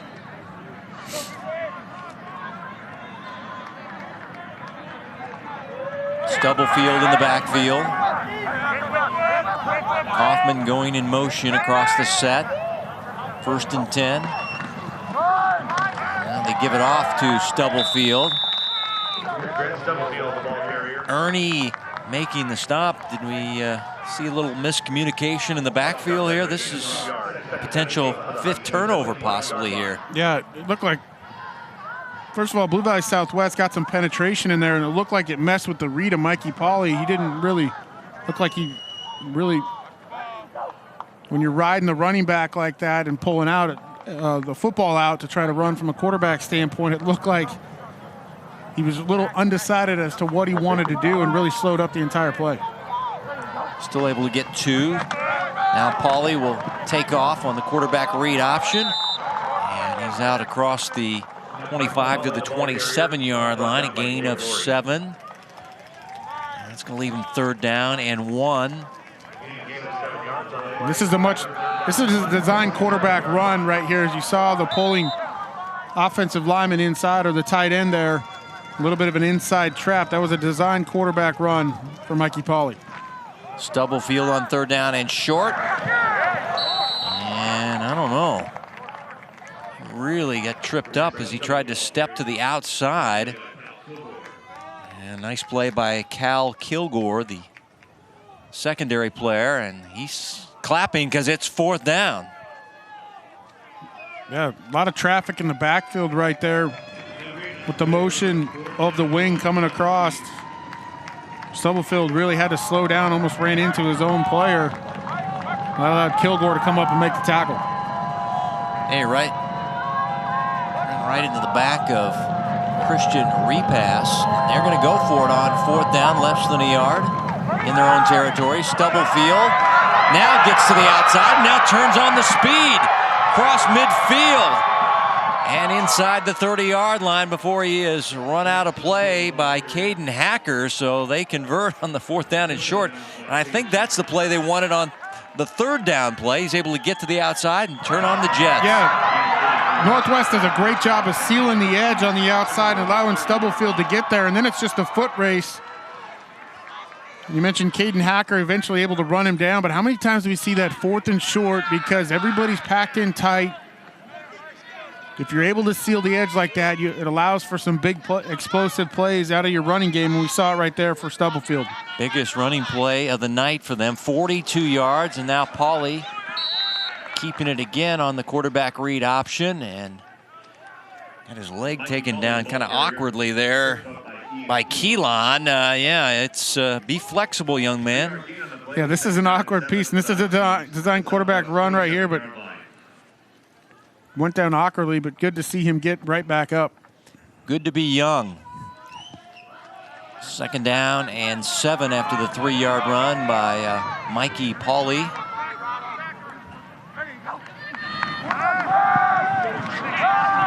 Stepping and throwing down the field, has his man, and it's broken up. And there's pass interference coming up on Mason Roselle. Was he going after the receiver, or was he going after the ball? The official, Lou Van Horn, has a penalty flag down, and it looks like we're going to have a pass interference. Coach Orick doesn't agree. And that's the call, pass interference.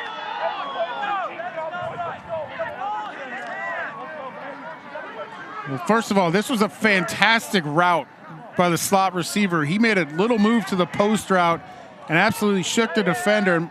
Mikey Pauley needs to get this ball out a little bit further. The defender does not look back for the football there, but he's there at about the exact same time.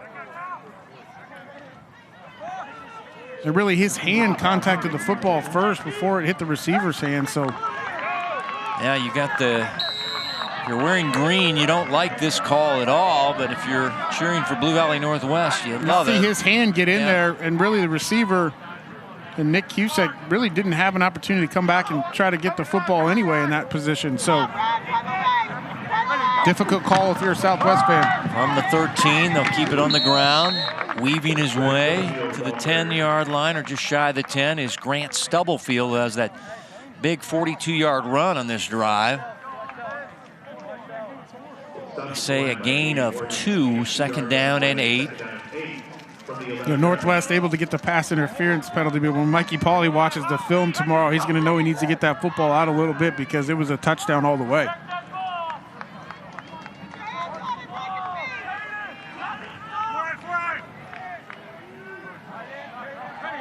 Motion by Cusick, pop pass out to Stubblefield, kind of stumbles, and then he's able to cut it up, get near the 6-yard line for a gain of 5.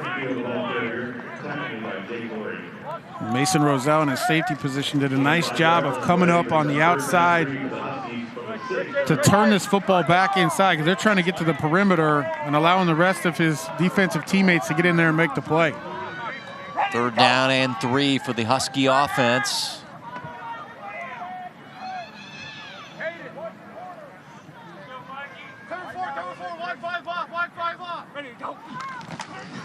Quarterback read option, and it's blocked well, and it's going to be a 1st and goal now.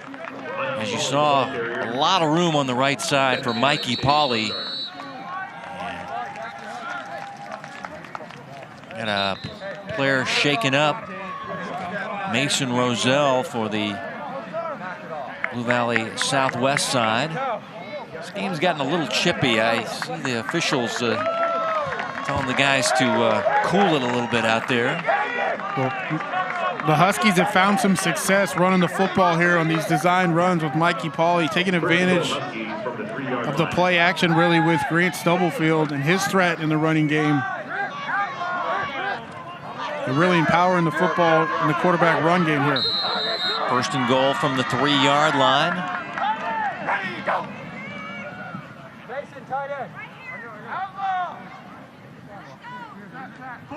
3 receivers with a wing left in Kaufman. They go to that power side, and Pauley will take it in.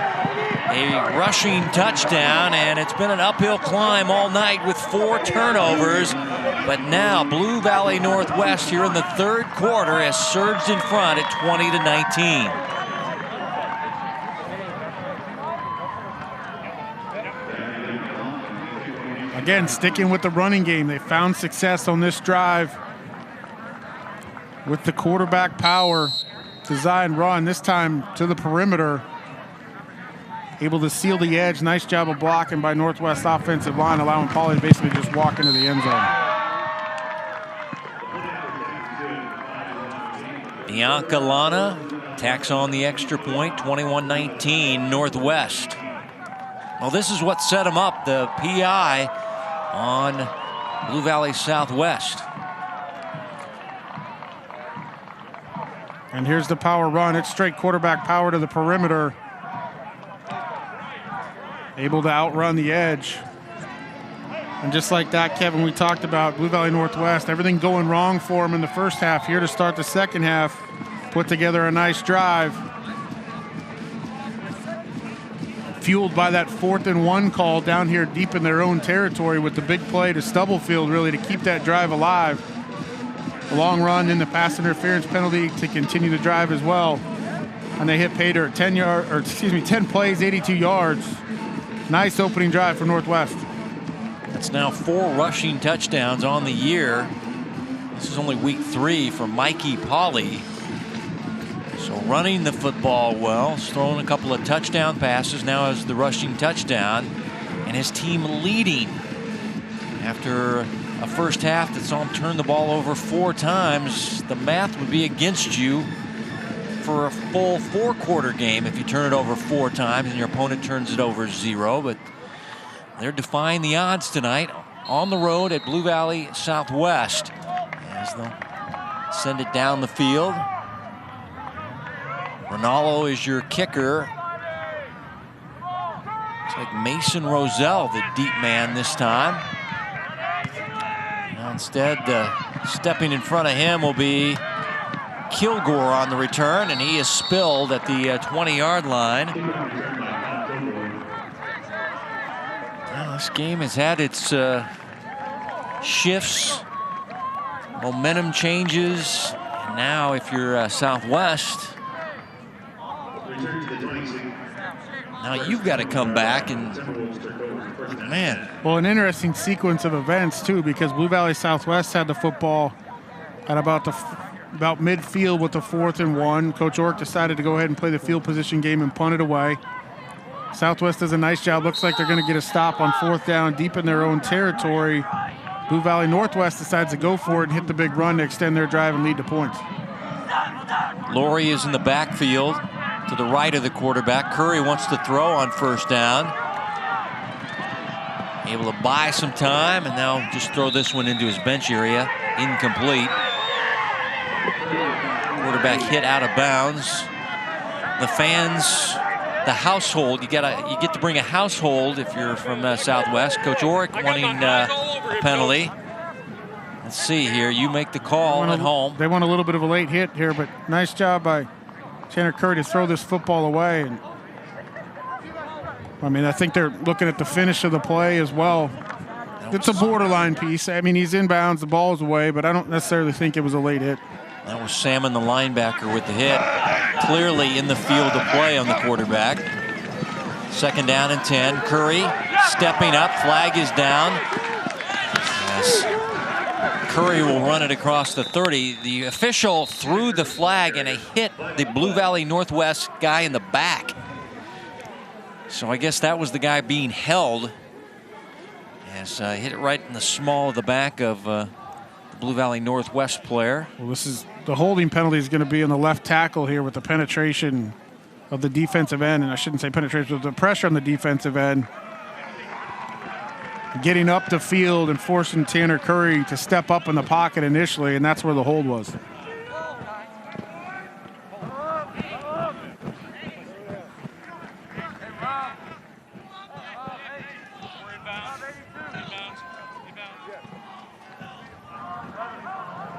Right at the top of your screen, it's the left tackle. That's Chase Brungart right there. And there's not much of a hold there. He's really just riding him up the football field. Now 2nd down and 23. And he'll give it off to Laurie, and he's blown up. And we're all over that play. Clennon, the defensive end, number 21, leading the charge. Also there, Ronaldo, the linebacker, but they expect a lot of big things out of this guy. They say he's a Division I prospect. Leo Clennon. Well, Kevin, if you believe in momentum, it's definitely shift toward the Huskies right now with that last drive and some penalties that have gone their direction. Blue Valley Southwest are struggling really here in the second half to get anything going offensively. 3rd and 26. Again, a little running play to Laurie as they keep it conservative on the play call. Rocky makes the stop, and it's going to force a punt deep in their own territory, trailing by 2 points late in the 3rd quarter. Laurie able to get 6. 4th and 20 as the punt unit comes out.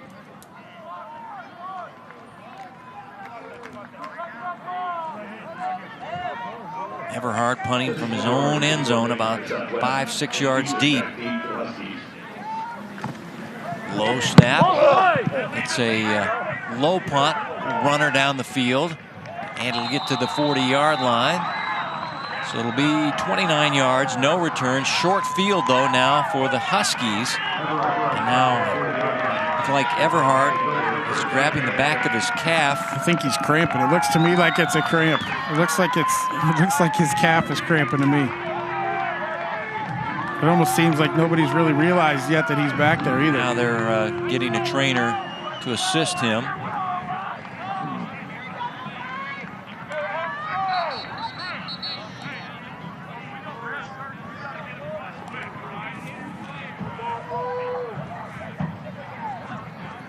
goes out of the back of the end zone. Tries to walk it off. I think cramp. Yeah, I think it's a cramp of his left calf. It looked like to me. Everhart's had a big night tonight. He's played on both sides of the football and handling the punting duties. There's the passing night for Mikey Pauley, but I felt like on that last drive it was his rushing ability as he scored the go-ahead rushing touchdown in the ball game. Stubblefield tries to cut back, tripped up. Aiden Morgan, nice play, the inside linebacker number 54 for the T-Wolves. There was a really nice play by Aiden Morgan coming around behind. He really saved a big play right there. Able to get Stubblefield down, hold him to a short 1-yard gain.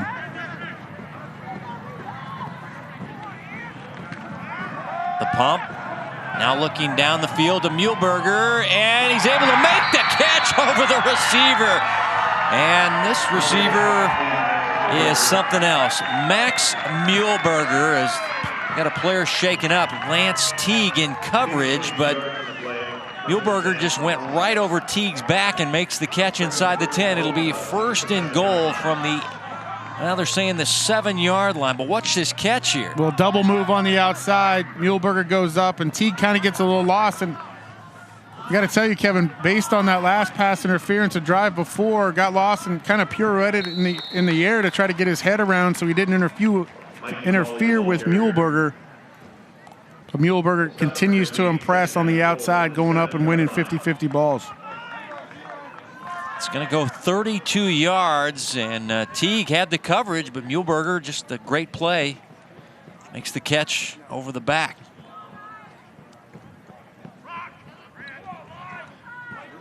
Second down and goal after the first down play. Netted them 0. Motion by Cusick across the set. Fake the pop pass. Pauley rolling, throwing in the end zone, and wide for Muehlberger. Incomplete. Teague again had the coverage. And we got a flag down on Blue Valley Northwest. Holding is the call. Well, you tend to see some of these holding penalties, especially when you're rolling your quarterback out and trying to get him out in space on the edge.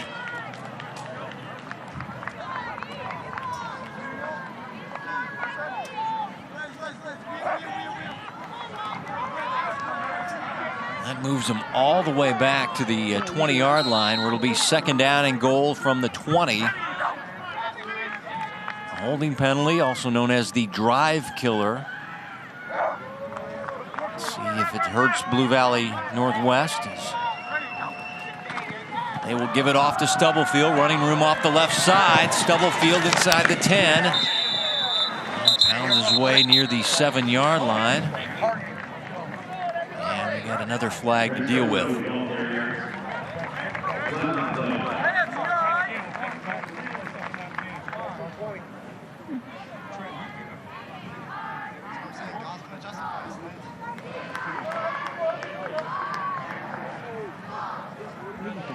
Another holding penalty on the Huskies.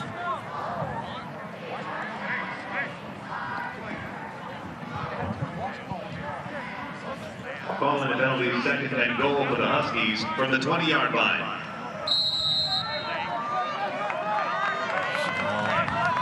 Back to the 20-yard line after the holding spot penalty. Second down and goal.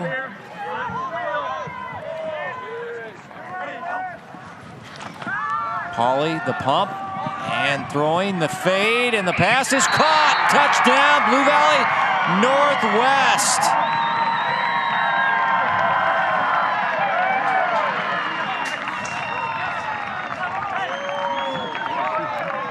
That is the other Cusick twin. We've seen Nick in action. This is Josh Cusick. So the Cusick twins making their mark. Josh Cusick.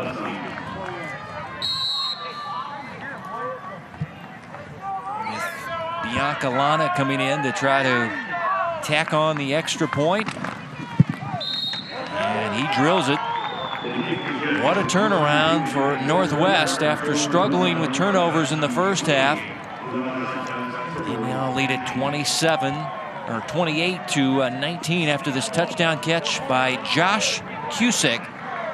And the coverage there by Liker looked pretty good, but just kind of lost the ball for a second. It was good, but I'll tell you what, Kevin, they're attacking Blue Valley Southwest corners right now. We saw Lance Teague's aggressive play in the first half. Blue Valley Northwest attacking with double moves here to their wide receivers on the outside to get guys open. The coverage hasn't been bad, but they've been running double move routes on the outside. That was an out and up by Cusick for the touchdown. It's his first touchdown catch of the year. He and Nick are juniors, and they are not identical twins. But Mikey Pauley, after kind of a slow start, heating up. Seen him throw 3 touchdown passes and now a rushing touchdown as well. The Northwest, Kevin, overcoming some holding penalties right there, down 2 on that drive. But again, taking advantage of the aggressiveness of the corners in the secondary that Blue Valley Southwest displayed in the first half. With the double moves on the outside, we've seen some hitch and goes, some slant and goes, and this time an out and up by Cusick. Ensuing kickoff by Rinaldo on the tee. Mason Roselle is your deep man inside the 5-yard line to return this for the T-Wolves. This will be one of the up men to return it. And the ball is coughed up on the kickoff return. Let's see who's got it. It's covered up by Blue Valley Northwest. First turnover of the night for the senior night team. As coming up with the football is J.J. Nye. Short field, and once again, this is Kilgore. Watch this hit right here, and that hit right there. That's Ronaldo coming in. That's the kicker. Putting the shoulder down. Well, he's a kicker, but he also plays outside backer for this team as well. He's a physical kid, and you saw it right there, coming in with his shoulder pad and making Kilgore cough up that football. J.J. Nye with the fumble recovery, fake the toss, go to the short side, and the Timberwolves not faked out at all. Aiden Morgan, a nice play, staying home, not going for that little quick pitch fake to the left. No gain, 2nd down and 10, but now let's see if the Huskies can take advantage of the first turnover of the night by Blue Valley Southwest. Clock under a minute to go in the 3rd quarter. 2 touchdowns in the quarter for Blue Valley Northwest. A rushing and passing touchdown, and trying to take advantage of the short field. Running room for Mikey Pauley, the quarterback, inside the 20. Inside the 15, takes a big hit near the 12-yard line by Kilgore. But it is a first down run by Mikey Pauley. Might be shaking off the cobwebs there. That was a hard hit there. You see him keep shaking his head. Looks to be okay. He did take a huge pop at the end of that first down run. Well, again, the Northwest Huskies getting a lot of production out of Mikey Pauley in the running game. Michael Ernie from Southwest got caught inside in his defensive end position, got sealed on the edge, and allowed Pauley to get outside. There was a lot of room off that left side, and quarterback able to take advantage down to the 12-yard line, 1st and 10. And looks like they technically don't have to snap it here based on the play clock and the game clock. Yep, I think they're just going to say we will take a 28-19 lead into the 4th quarter. After a first half saw them turn it over 4 times, but second half being dominated Also a smart move right there, letting Pauly kind of get his legs back underneath him after that hit. Yeah, it looked like he was a little shaken up. Fourth quarter next on the Hy-Vee High School Game of the Week.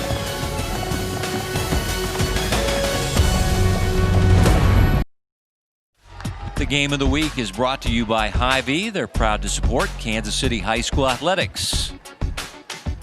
Here you see the visiting side. Once again, if you're a Blue Valley Southwest player, your household can come and watch the game. There's the scoring by quarters, and Northwest dominates the third quarter as we start play in the fourth quarter. And Cusick on a jet sweep. Just saw his brother, twin, score a receiving touchdown. This is Nick Cusick. Actually lost yardage on the play. Second down and 11.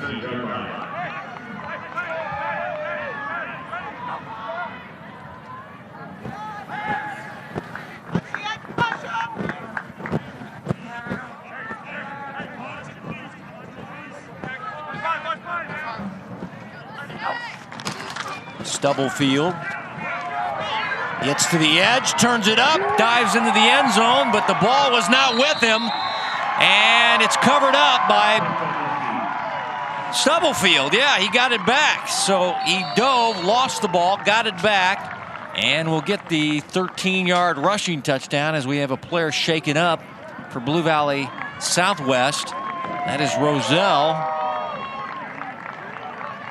Kevin, I'll tell you what's happening right now is with the alignments of the defensive end and the outside linebackers of Blue Valley Southwest, Blue Valley Northwest is doing a nice job of sealing it and getting the edge for the quarterback runs in here for Stubblefield. A huge hit right on the goal line. That ball actually fell right in between his legs. That was a fortuitous bounce. Got knocked right back to him for the touchdown.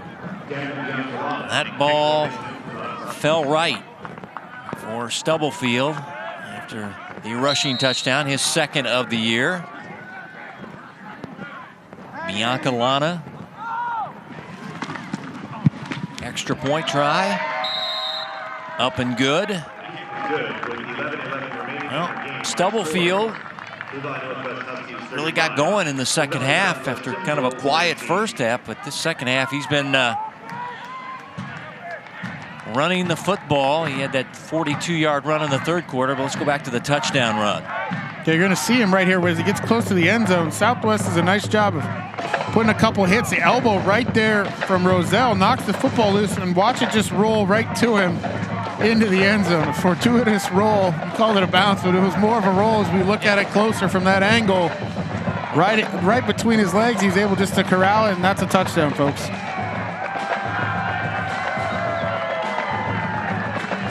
Four plays, 28 yards. Taking advantage of the fumble on the kick return. Looks like most of the damage for Grant's been in the second half, but he's had a good second half running the football for the Huskies.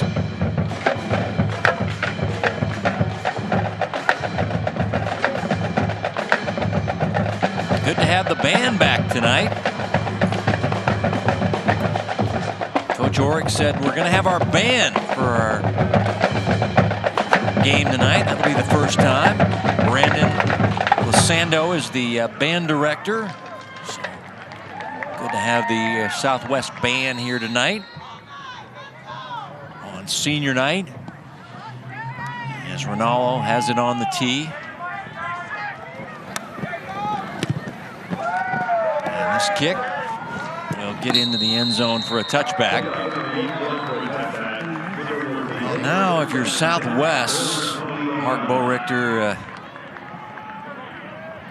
surely, at halftime, you're thinking they've turned it over 4 times. We're leading 19-14. Things are good. But now you've given up 21 points in the second half, and you're down 35-19. Yeah, it's been a tale of two halves, really, this football game. And really, Northwest is really taking advantage of the mistakes and some penalties, right? A pass interference penalty that extended a drive as well. But really, it's been all Blue Valley Northwest and the Huskies here in the second half. They've executed offensively. with Mikey Pauley in the run game, and Blue Valley Southwest has been unable to get anything going. And Curry looking down the field. Atkins in stride makes the catch. Tackle from behind. Oh my, a saving tackle by Mariano, as that was a pretty passing play for Blue Valley Southwest. Well, scissors combination on the outside. You've got a corner, and then they're sending Atkins to the post. And he gets behind the safeties and behind the coverage. And Kevin, we're just talking about trying to get something going. That may be the spark for Southwest. 52 yards on the passing play. And again, down the field. Pass nearly intercepted. Good defensive work in the secondary for the cornerback there, Isaiah Smith, who might have injured himself on the fall trying to get that INT. Well, this is the exact same play they just ran, except this time he's throwing it to the corner in Everhard. But as you mentioned, a great defensive play by Isaiah Smith going up and knocking that football away. And in the fall and trying to make the interception, Smith is a little shaken up. But looks to stay on the field. The guy they're saying is probably their most improved player on the defensive side of the ball. 2nd down and 10 from the 28-yard line. Curry, the quick pass. And it's Everhard, the catch, the spin inside the 10. And it'll be 1st and goal. Tristan continues his big night receiving the football for the T-Wolves. Well, they've run a lot of out routes with him, converting some 3rd downs and 2nd and intermediates early on. They ran a little wheel route here. He gets lost, and Tanner Curry does a nice job of not putting too much air under this football based on where the coverage was, throwing that football on the line and allowing Everhard to go ahead, catch the ball, and then attempt to make a move. But a nice form tackle there on the outside as well. Quick points for Southwest would be crucial as they line up 1st and goal from the 8-yard line. Curry pressured, sacked. Back to the 18-yard line. Drew Kaufman will get credit for the sack. Drew Kaufman's going to get credit, but it's really Joe Salmon's the initial pressure inside from his inside backer position. A little bit of a delayed stunt inside. Southwest unable to pick it up, allowing Kaufman to get the sack. It's a loss of 10 yards. Kaufman's had a good game tonight.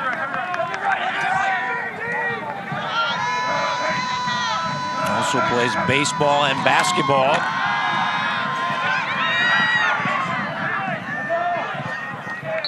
Second down and long, pass targeted for Everhard on the crossing pattern. Again, good coverage by Isaiah Smith, incomplete. And now you're looking at 3rd down, goal to go from the 18-yard line. Tanner Curry really wanted to go left to his tight end. Nowhere to go with the football there. Flushed to his right and just really threw that football away. There was nowhere downfield. Good coverage by the Husky secondary to hold their coverage when he broke the pocket. Just really had to throw that one away. Isaiah Smith doing a good job in that Husky secondary. Ball snapped before the quarterback, but he gets a nice bounce. Curry will try to get what he can as he's run out of bounds there by Salmon, the linebacker. But this ball came in and hit him before he was expecting it. But the ball's bouncing right tonight for both squads. That ball popped right back to him. Really fortunate that that ball popped right back up to him. And also smart on his part to try to get as much as they can, knowing you're in a situation here, you're going to go for it on 4th down. Well, he able to get 2 down to the 16. 4th and goal from the 16, trailing 35 to 19. 9.5 to play in your ball game. Curry buying time, throwing, and the pass broken up at the goal line. Atkins had it. There's a flag down. Holding penalty coming up, but Mariano with the coverage able to knock that ball free, and they'll decline the penalty and take over on downs with Blue Valley Northwest. Well, fantastic job by Mariano timing that up to not interfere with the receiver and break up that pass. Curry a little shaken up as he leaves the field, the quarterback. 6'9", coach, 6'9". Nowhere to go for the with the football again. Curry understanding he's got to take a shot at the end zone. Again, Mariano, nice job of getting his hands in there, timing that up, and breaking up that pass. The holding penalty was on the left tackle. And now the Huskies will take over as they get the stop on 4th down at their own 16-yard line. Pauly, Stubblefield in the backfield. Motion by Cusick. They fake it to him. Quick pitch it off to Stubblefield with running room. And he leaps his way to the 30-yard line as we get another flag down. Well, I love the design of this play. We haven't seen this yet tonight. A little misdirection, and then the quick pitch out to Stubblefield was blocked up well, but a holding penalty out here in the perimeter, I think against the wide receiver down at the bottom of your screen. But watch, he faked the action to the left, quick pitch to the right, and the holding penalty is going to be right there, actually on Muehlberger in the secondary. You saw him throw his hands up. Well, holding penalties in the NFL are way down, but guess where they fall back to? They get put somewhere else. High school football. Seen about, 15 holding penalties tonight? This will be a spot penalty. And it'll be back to the 14-yard line, so really only 2 yards lost. And 1st and 12 for this offense. It's trying to run clock, and their quarterback's going to run the football. And Pauly is faster than he looks, and he turns the corner, and there he goes. And then he finishes the run. Well, that's a heck of a run. You're going to put that on your highlight reel if you're Mikey Pauly and you want to play some college football. As he runs it across midfield. It's going to be some 39 yards, make it 40 yards on this run by Mikey Pauly. It's physical, it's fast. Again, blocking up on the edge, getting it sealed inside against Michael Ernie. Jake Laurie late getting outside on the pressure, but then you mentioned it. You see a lot of quarterbacks in that situation just run out of bounds. Mikey Pauly going ahead and throwing the shoulder to finish the run with authority. So at the 45-yard line, the long run, Pauly is running the football very effectively in the second half. Stubblefield as well, and now the gashes are coming as Stubblefield put the ball on the ground, though, as he gets inside the 30-yard line and is fighting for it. Let's see if he got another fortuitous bounce, did Stubblefield. Apparently he did, or his teammate backed him up. I think it was Gabe Peterson, the center, was down the field able to recover that. Maybe it was Cusick. Nonetheless, Huskies maintain possession after Stubblefield put it on the ground right at the end of the run. Nice kick out by Blaine Deppie right there. And again, hands on the football. And the ball's been on the turf so many times tonight and rolling all over the place and guys getting it back. It's really been unbelievable, Kevin, to watch. That was his teammate that knocked the ball out of his hands. Don't see that too much. Quick pitch it out to Stubblefield, turning the corner, and the running plays are chunking him. Let's go back to the last play, and your running back is moving down the field, and Max Muehlberger knocks the ball out of his own running back's hands.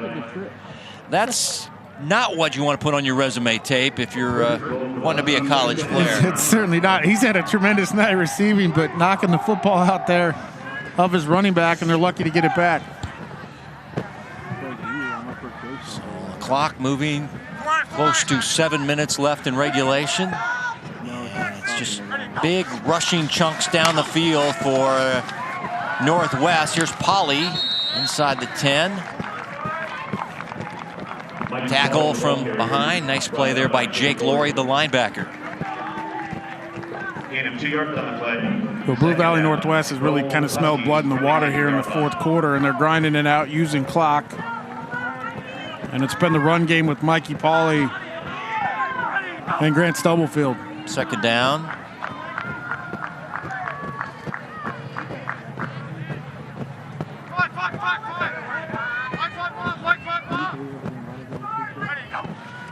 We're on the 8-yard line. Pauly puts it in his right arm and just fights his way inside the 5, down near the 4-yard line. Mikey Pauley is not a small kid. I mean, he's 6'4". He's a built kid. 190, the junior quarterback. They'll officially give him to the 3. It'll be 3rd down and goal.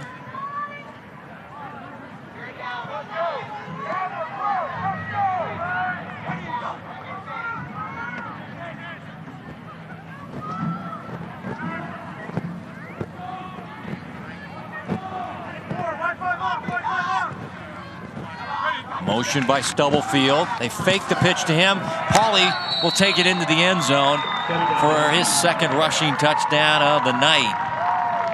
And again, it's a 3-yard variety. Mikey Pauley, big 2nd half, running the football for Northwest. Well, another design quarterback run. And they pulled Blaine Deppie again, and he had nobody to block as they faked the quick screen to the outside. And Mikey Pauley just tucking it up for the touchdown.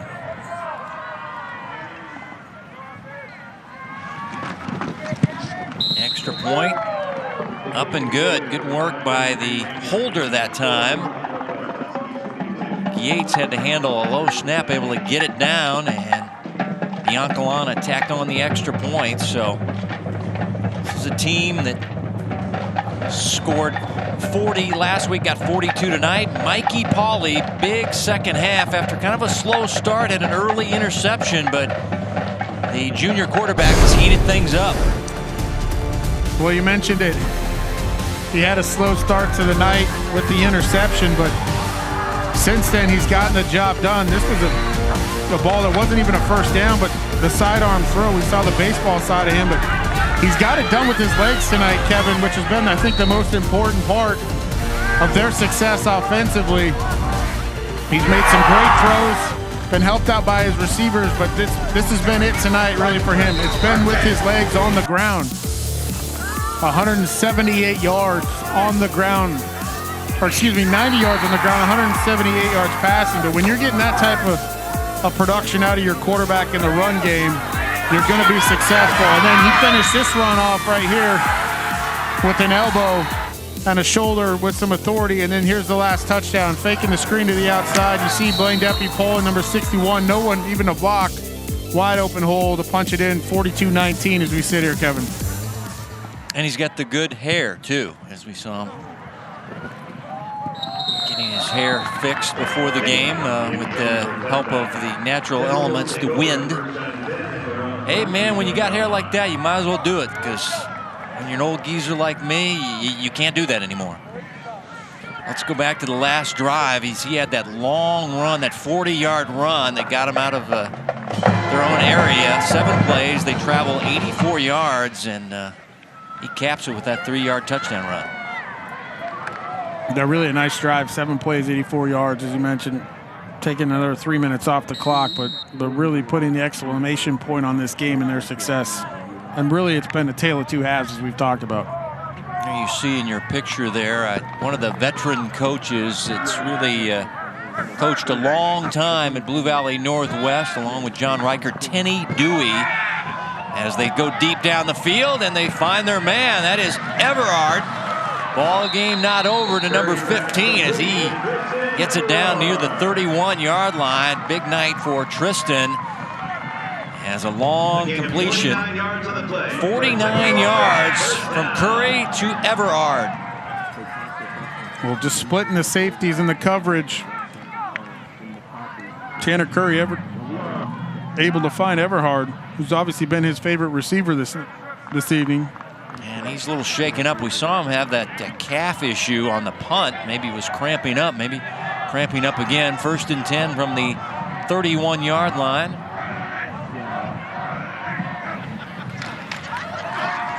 Blitz comes, quarterback steps up, goes down the field, and the pass incomplete. As that was Atkins working on Mariano, and he hit the field a little hard and a little slow to get up.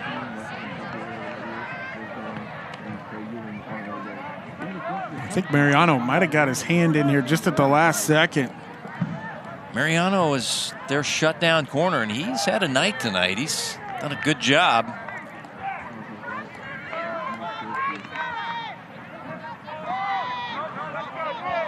Second down and 10. Curry directing traffic, now throwing down the field too high on the sideline to Atkins, incomplete. Mariano again had coverage.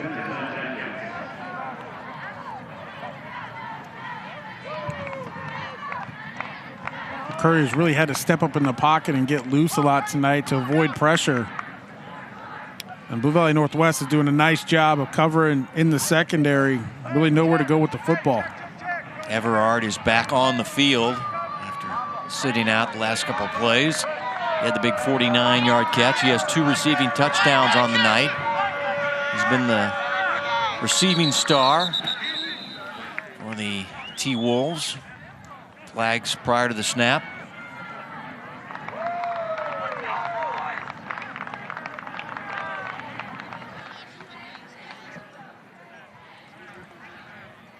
Penalty flags will be talked about, I have a feeling, from both these coaching staffs over the weekend after they see the film. Absolutely, and that's really been, I guess, the downfall, or really the problem with Southwest tonight is they've had some really bad timely penalties with pass interference or personal fouls, and those are big yardage penalties, right, that have really been a detriment to them this game.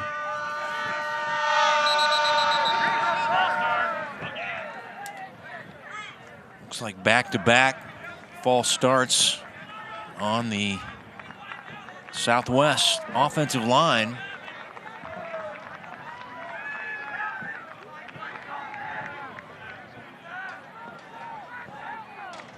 Now 3rd down and 20.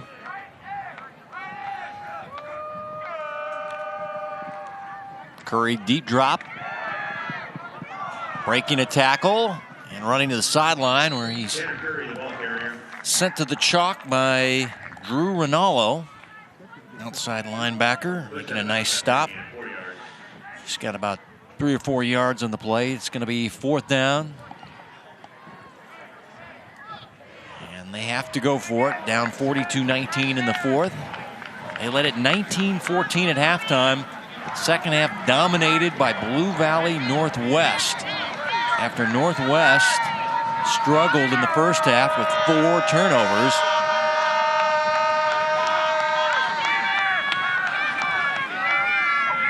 Curry buying time, throwing down the field. Pass going to be intercepted on a sliding catch by Drew Kaufman. That's noteworthy. That's the first interception thrown this year by the quarterback for the Huskies, Tanner Curry. Yeah, and I think you can chalk this one up that it almost really doesn't count because he's in a situation here, a 4th and long, to score the way it is, just trying to make a play on 4th down, hoping his receiver could come back to the football, throwing that to an open area, but he really had no choice but to let it fly regardless. You see the pull the sled motto for this Blue Valley Northwest team. Just a couple of years ago, they didn't win a single game, folks. You take an O for the season, what's that do for your morale? What's that do for your numbers? Kids don't want to play on a team that's getting shellacked every week. Well, they got a couple wins last year, and now just 4.5 to go to start their season 3-0. And I'll tell you what,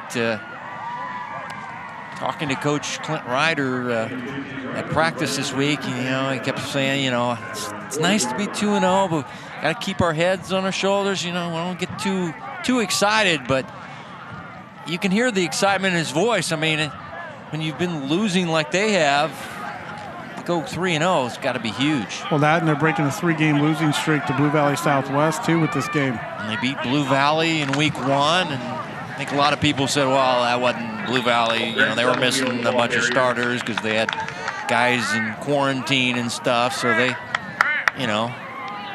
got some dirt shoveled on that win. And now you turn over the ball 4 times in the first half, but you're only down 19-14.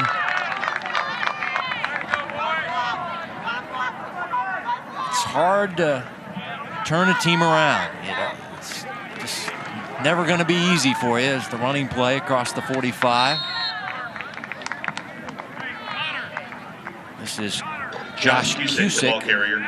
Saw him with a touchdown catch in the second half. 3rd down and 3 from the 47-yard line.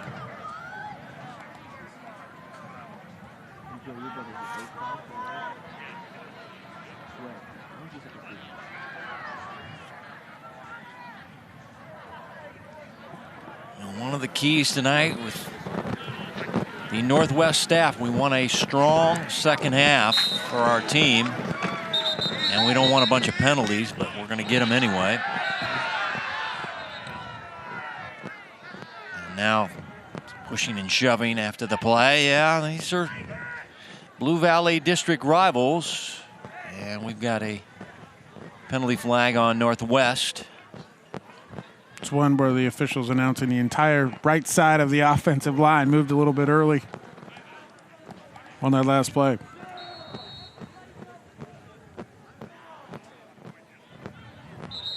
We'll get a timeout for Northwest, maybe just to settle everybody down. It's been a frustrating night for Southwest. Got off to the great start, but the second half dominated by Blue Valley and Northwest. And by the way, if you're looking at those jerseys going, how do they have white numbers on white jerseys?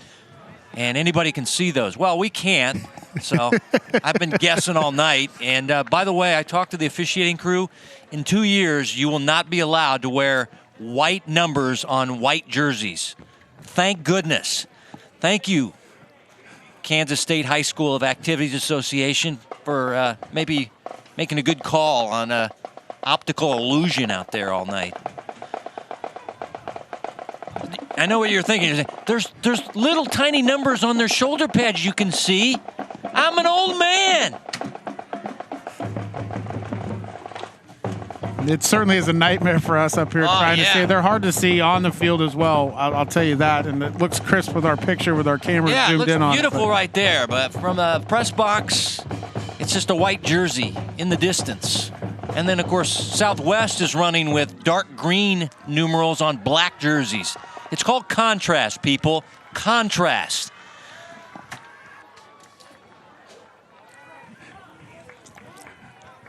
Just a broadcaster's note for all those folks watching here in the fourth quarter. Just over 3 to play. New quarterback in the game. That's what the timeout was for. And they hand it off to Cusick. And he runs it across midfield. So, Kevin, I just want to make this clear. Like, you're not a fan of the non-contrasting numbers, correct? Okay. Yeah. Okay. I just wanted to double check. Yeah, that's, yeah. Dark numerals on dark jerseys. Yeah, that's, never a good thing. But, hey, if the kids are happy, everybody's happy. That's the way it goes.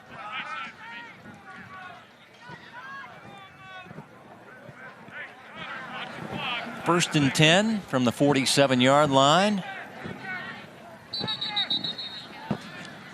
New quarterback in the ball game is Connor White. He is a sophomore quarterback. As another penalty flag is down. There you look at the sophomore, Connor White, getting some valuable time. If you're the backup, you get to play in a game, just feel the speed, feel the action on a Friday night under the lights.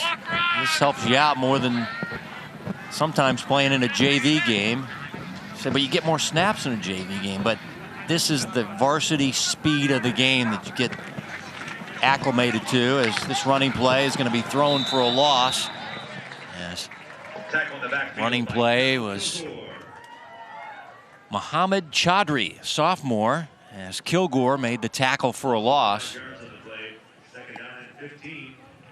Those Monday JV games are nice, but I still think getting more playing on a Friday night against the big boys, the varsity players. Well, it certainly is an opportunity now for some other guys to play, and Thought it was a wise timeout by Clint Ryder, too, when it was getting a little chippy there, to go ahead and call the timeout and settle his guys down and remind them of the discipline and to, you know, you've had a successful game here and a great second half for the Northwest Huskies. And, you know, don't spoil it by getting some dumb personal foul penalties down the stretch. I thought it was a wise timeout by Coach Clint Ryder there. White running the football, and Kilgore again making a nice play, setting up 3rd down and 20 as the clock under a minute and a half winding down. Northwest next week will play Blue Valley North, and then they'll have their bye week the 16th after that, and then they've got Blue Valley West to round out the Blue Valley versus Blue Valley matchups. And Southwest will play a Thursday night game at 6:30 at Blue Valley West, and that'll be over at Swidak.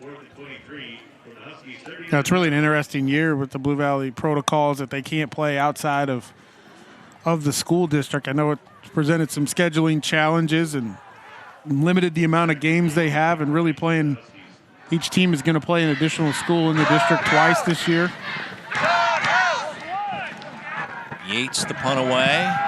He's going to let this one roll, and ball will trickle down near the 21-yard line.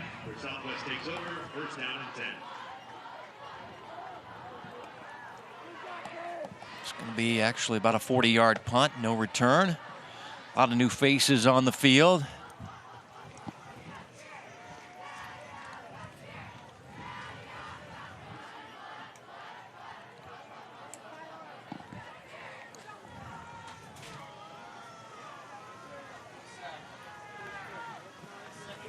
Back on the Missouri side next week with the good Missouri Class 3 matchup. I'm looking forward to Maryville traveling south to play Lincoln Prep. St. Pius already beat Maryville when they came to Kansas City the last time, so. Spoof Hounds have a pretty good program up there. Yeah, they've. I mean, football runs deep in Maryville, you know. Well, they got 5 state titles. I think 3 under their current head coach, Matt Webb. They won one a few years ago in 2017, but Lincoln Prep's got some talent as well. They lost on the Kansas side, I believe Lincoln Prep did. I think they lost to Lansing, so they're 3-1.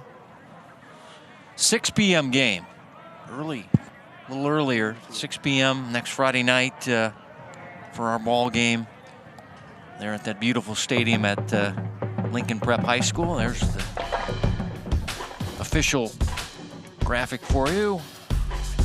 Friday the 9th.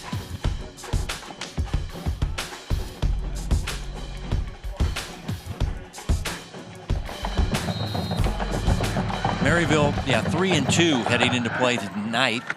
So both teams have 3 wins. Q-O to the 30-yard line.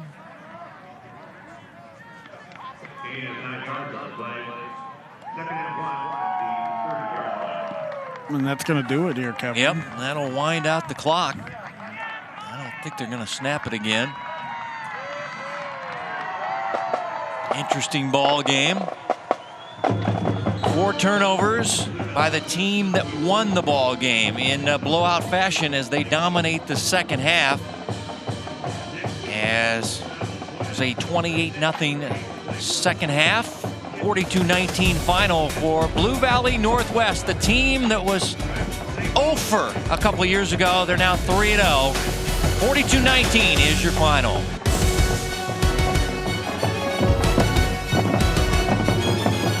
And we imposed our will the second half. That's what good teams do. We can overcome adversity.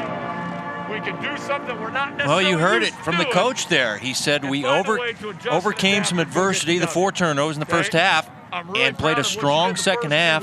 Outscored your opponent 28-0, and you're 3-0 after you were just 2-7 last year. Yeah, and I like his words right there. I thought he's speaking a lot of truth. It's not coach speak. They imposed their will in the second half, Kevin. 19-14 at halftime. Blue Valley Southwest is up. Northwest, really nothing went their way in the first half. A lot of turnovers. Southwest turned all of those into points in the first half. There really was no momentum until that touchdown right before the end of the first half. Really got Blue Valley Northwest going, and they never looked back, of course, over the rest of this football game. Mikey Pauley, big night, throwing the football, 3 TD passes, 2 rushing touchdowns. Special thanks to our school ADs. We got Mike Rasmussen of Southwest, John Hilton of Northwest. Thanks to our coaches, Anthony Orrick and Clint Ryder. Our producer's been Joe Novacek. For Mark Borichter and our entire Spectrum Sports broadcasting crew, Kevin White saying so long from the Blue Valley District Stadium. Our final once again, Blue Valley Northwest. Strong second half, wins it 42-19. Next week on the Missouri side, Maryville traveling south to Lincoln Prep. As we say goodnight from Overland Park.